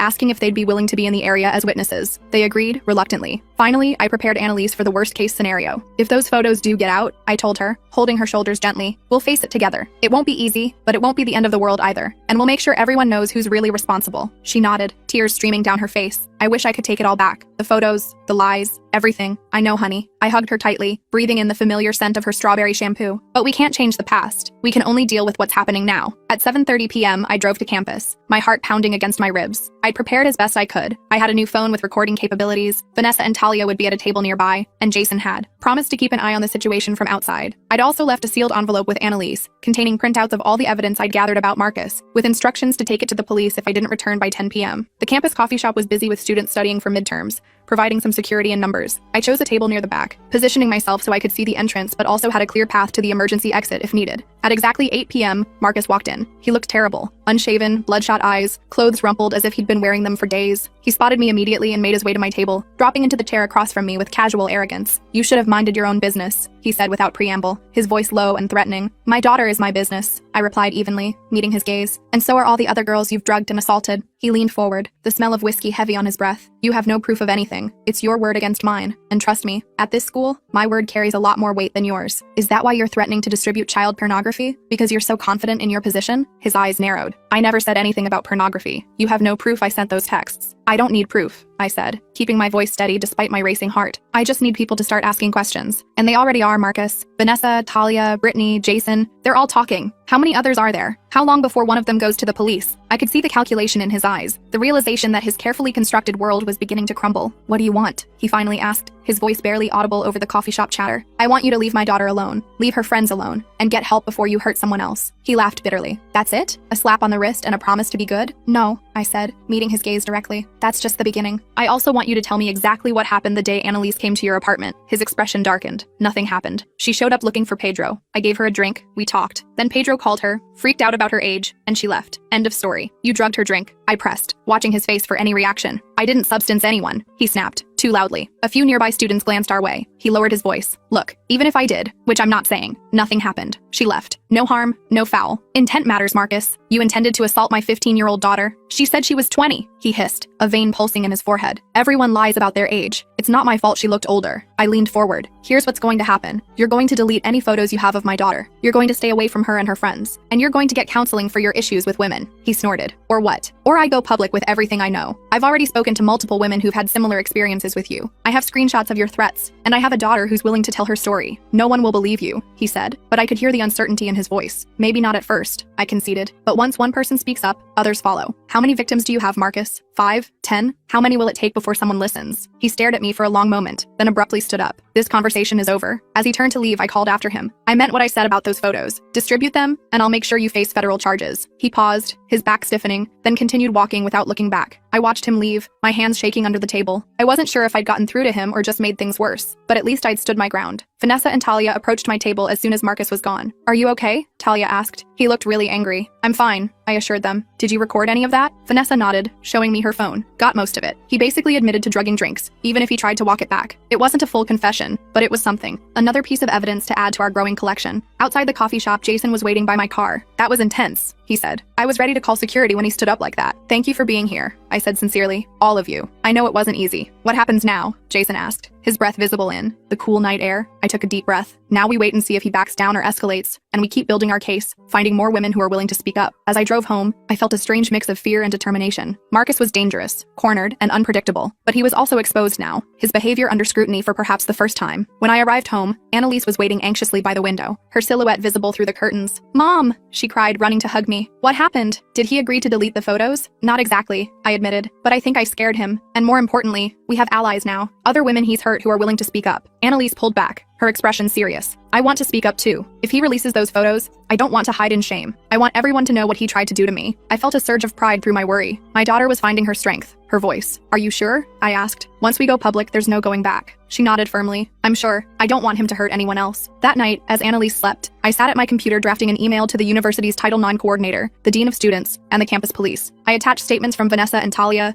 screenshots of Marcus's threatening texts, and a detailed account of what had happened to Annalise. Before I could send it, my phone buzzed with a text from Jason. Marcus just got arrested for DUI, crashed his car into a campus security vehicle. No one hurt, but he's in custody. It wasn't the justice we were seeking, but it was a start, and it bought us time to build our case properly. I closed my laptop and went to check on Annalise. She was sleeping peacefully for the first time in days, her face relaxed and young-looking without makeup. Tomorrow would bring new challenges, but for tonight at least, she was safe. And I was one step closer to making sure Marcus Wright never hurt another young woman again. Parents, what's the worst judgment call you've ever made? I was at my daughter's therapy clinic when a man asked, want to be my fake girlfriend at my high school reunion? I stared at him. I can't let bullies see I'm single. In exchange, I'll get you free Chili's for a year. You got yourself a deal. He never mentioned that the bullying was for touching a 7th grader when he was a senior. So I never mentioned that my brother was the chief of police who'd kill for me. The next day, I invited him over to discuss reunion prep. He immediately noticed my adopted daughter Lily peeking from behind the couch. Is that your assistant? He asked sarcastically. It was the first time I'd seen her laugh with a stranger. Within minutes, they were rolling the ball back and forth while he asked about favorite restaurants and movies. Mommy hates when you eat ice cream before dinner, Lily announced, and he wrote it down. I threw a pillow at them both. He caught it one-handed without breaking eye contact with me. The smile on his face made my stomach flip. On Wednesday, he texted asking if we could practice looking coupley. Showed up with takeout from 3 different places because he couldn't remember which one I said I liked. Lily ate it while she watched us sloppily slow dance in my kitchen. You're stepping on her, she shrieked with delight. He lifted me slightly off the ground, spinning us both. Better? The way he looked down at me like I was something precious made me forget this was practice. I had no idea how dark things were about to get. From there, he started teaching Lily soccer in the backyard while I cooked. Through the window, I watched him celebrate dramatically every time she kicked a ball. She was calling him daddy by day 3. When she fell and scraped her knee, he carried her inside, cleaned it gently while telling her about his own soccer scars. She laughed through her tears. I should have known some things really are just too good to be true. On Thursday, something shifted. We were sitting on my couch when tears started streaming down his face. These people at the reunion, they destroyed me senior year, he choked out. I just need them to see that I'm good with kids now, that I have a family. He grabbed my hands. Can you tell them how Lily trusts me? Maybe even mention that we're thinking of adopting another one? His vulnerability broke my heart. Whatever you need, I promised. Looking back, I should have known that no man shows vulnerability so quickly. Friday night was movie night. He brought Finding Nemo and insisted on making it special with a blanket fort. Lily crawled in first, then him, patting the spot between his legs. Safest spot for the princess, he said. She snuggled back against his chest while he wrapped his arms around her, hands resting on her tummy. When Nemo's mom died, she turned to bury her face in his neck. He rocked her gently, whispering something I couldn't hear. His hand moved up and down her back under her pajama top. Skin to skin helps with trauma, he'd explained earlier. You know I'm keeping you after the reunion, right? I said it like a joke but meant every word. Promise? I was so busy falling for him that I missed the monster underneath. Saturday morning, he arrived at my doorstep early. His hands were trembling. Lily gave him her drawing. So, you remember us at the party? He knelt down, hugging her waist. I could never forget you, princess. The drive to his old high school was quiet. He kept checking his mirrors, adjusting his tie, squeezing my hand at red lights. Hey, I said, touching his face. They can't hurt you anymore. He smiled and nodded. We had just made it in the door when, suddenly, some random man threw a bottle of beer into his face. Hey, look, it's Training Wheels! The man shouted. My fake boyfriend went rigid, turned to me with pleading eyes. They bullied me in senior year. Someone thought it was funny to call me Training Wheels because I helped tutor the little ones, and they still call me that stupid nickname. A-holes, I muttered. We made rounds, me playing the perfect girlfriend, telling everyone how amazing he was with my daughter. She calls him daddy already. I gushed to a group of women. One of them went pale. Excuse me, she said, rushing off. I figured she was just a jealous ex, until 20 minutes later, when I headed to the bathroom. 3 women were waiting by the sinks. The pale one from earlier locked the door behind me. Ladies, he's taken. I laughed. She looked at her friends, then at me. You said you have a daughter? My stomach tightened. Yeah, she's 10. The women exchanged looks. How long have you known him? Long enough? Why? The crying one took a shaky breath. That nickname, Training Wheels. Do you know why they really call him that? I laughed nervously. Because he tutored kids? The crying woman stepped closer. He was caught with my little sister when she was 10. He was in senior year. Her friends held her shoulders. She'd just learned to ride a bike. That's why they called him Training Wheels. The school covered it up because his dad was on the board, but everyone knew. She grabbed my wrist. You have a 10-year-old? Get her the hell away from him. The bathroom stall door couldn't support my weight as I slid down to the floor. Everything clicked. My fingers shook texting the babysitter. No answer. The women held me up as I called my brother, the chief of police. David, I need you to get here. Now the guy I'm with, they're saying he touched a 10-year-old. My voice cracked. I've been letting him near Lily. He taught her soccer. He held her. I'll be right there. The bathroom door slammed open so hard it bounced off the wall and David rushed in with 2 officers behind him. His face went from cop mode to big brother rage when he saw me on the floor with mascara running down my face. The women started talking over each other, telling him about Training Wheels and what happened with the 10-year-old girl years ago. I pushed myself up using the sink while my legs shook like jelly. David grabbed my shoulders and pulled me against his chest. There's already an officer at your place checking on Lily, he said into my hair. His whole body was tense like a coiled spring ready to snap. Where is he? The rage in his voice made me flinch. I pointed toward the main hall with a shaking hand. David nodded to his officers and they headed out while the pale woman grabbed my wrist. I'll testify about everything if you need me to, she said. The other women nodded and helped me to a chair in the hallway, while David barked orders into his radio. My fingers kept hitting redial on the babysitter's number, but it went straight to voicemail every time. People from the reunion were starting to gather in the hallway, whispering and pointing. Then Training Wheels appeared around the corner with the 2 officers flanking him. His face went from confused to scared when he saw me surrounded by cops. This is all a misunderstanding, he started saying, his hands moving frantically. People are spreading lies about me from years ago. David stepped between us and I'd never seen him look so dangerous. You're being detained for questioning regarding child endangerment, he said in his official cop voice. Training Wheels' whole fake nice guy act crumbled right there. I want a lawyer, he snapped, all that charm gone like it never existed. The officers cuffed him while everyone from our graduating class watched. My phone finally rang and I almost dropped it trying to answer. The officer at my apartment said Lily was safe and sound asleep in her bed. The babysitter's phone had died and she'd been trying to call me from her laptop but couldn't remember my number. Relief made my knees buckle again. David caught my arm and assigned one of his officers to drive me home while he dealt with the scene. The bathroom women crowded around me, putting their numbers in my phone and promising to give statements about what they knew. The officer led me to his patrol car, while people stared and whispered. The drive home felt like it took forever. Every red light made me want to scream. I kept seeing all the times Training Wheels had been alone with Lily. The blanket fort where he'd pulled her between his legs, his hands under her pajama top during the movie. The way he'd whispered things I couldn't hear. My stomach twisted so hard I had to roll down the window for air. The officer kept glancing at me in the mirror but didn't say anything. When we finally pulled up to my building, I ran up the stairs 2 at a time. The apartment door was open with another officer standing guard. I pushed past him into Lily's room where she was sleeping with her stuffed unicorn tucked under her chin. The babysitter started apologizing over and over about her dead phone. I shoved money at her and basically pushed her out the door. Then I sat on the edge of Lily's bed just watching her chest rise and fall. Her drawing for Training Wheels was still on her nightstand. I grabbed it and tore it into tiny pieces. My hands wouldn't stop shaking. I kept thinking about how she'd called him daddy, how she'd laughed when he taught her soccer, how she'd trusted him completely. The officer knocked on the doorframe and said David would be by later to take my statement. I nodded but couldn't look away from Lily. She stirred in her sleep and mumbled something I couldn't understand. I brushed her hair back from her face and she smiled without waking up. My phone buzzed with texts from David saying they had Training Wheels at the station. More texts from the reunion women with links to old news articles about the original incident. I couldn't read them yet. All I could do was sit there watching my daughter sleep, safe in her bed, while my brain kept replaying every every red flag I'd missed. The way he'd shown up with 3 different takeouts. How he'd cried about needing to look good with kids. His insistence on the blanket fort. I wonder what's really going through his mind when he shows up at that therapy clinic with such a weird request. The whole Chili's deal feels like he picked the first restaurant chain he could think of. The skin-to-skin contact he'd explained away. Every single moment that should have set off alarms but didn't because I was too busy falling for his act. Lily rolled over and her hand fell off the bed. I tucked it back under her blanket and she grabbed my finger in her sleep. I sat there for hours just holding her hand and promising myself I'd never let anyone hurt her. Outside, I could hear sirens in the distance and wondered if they were connected to what happened tonight.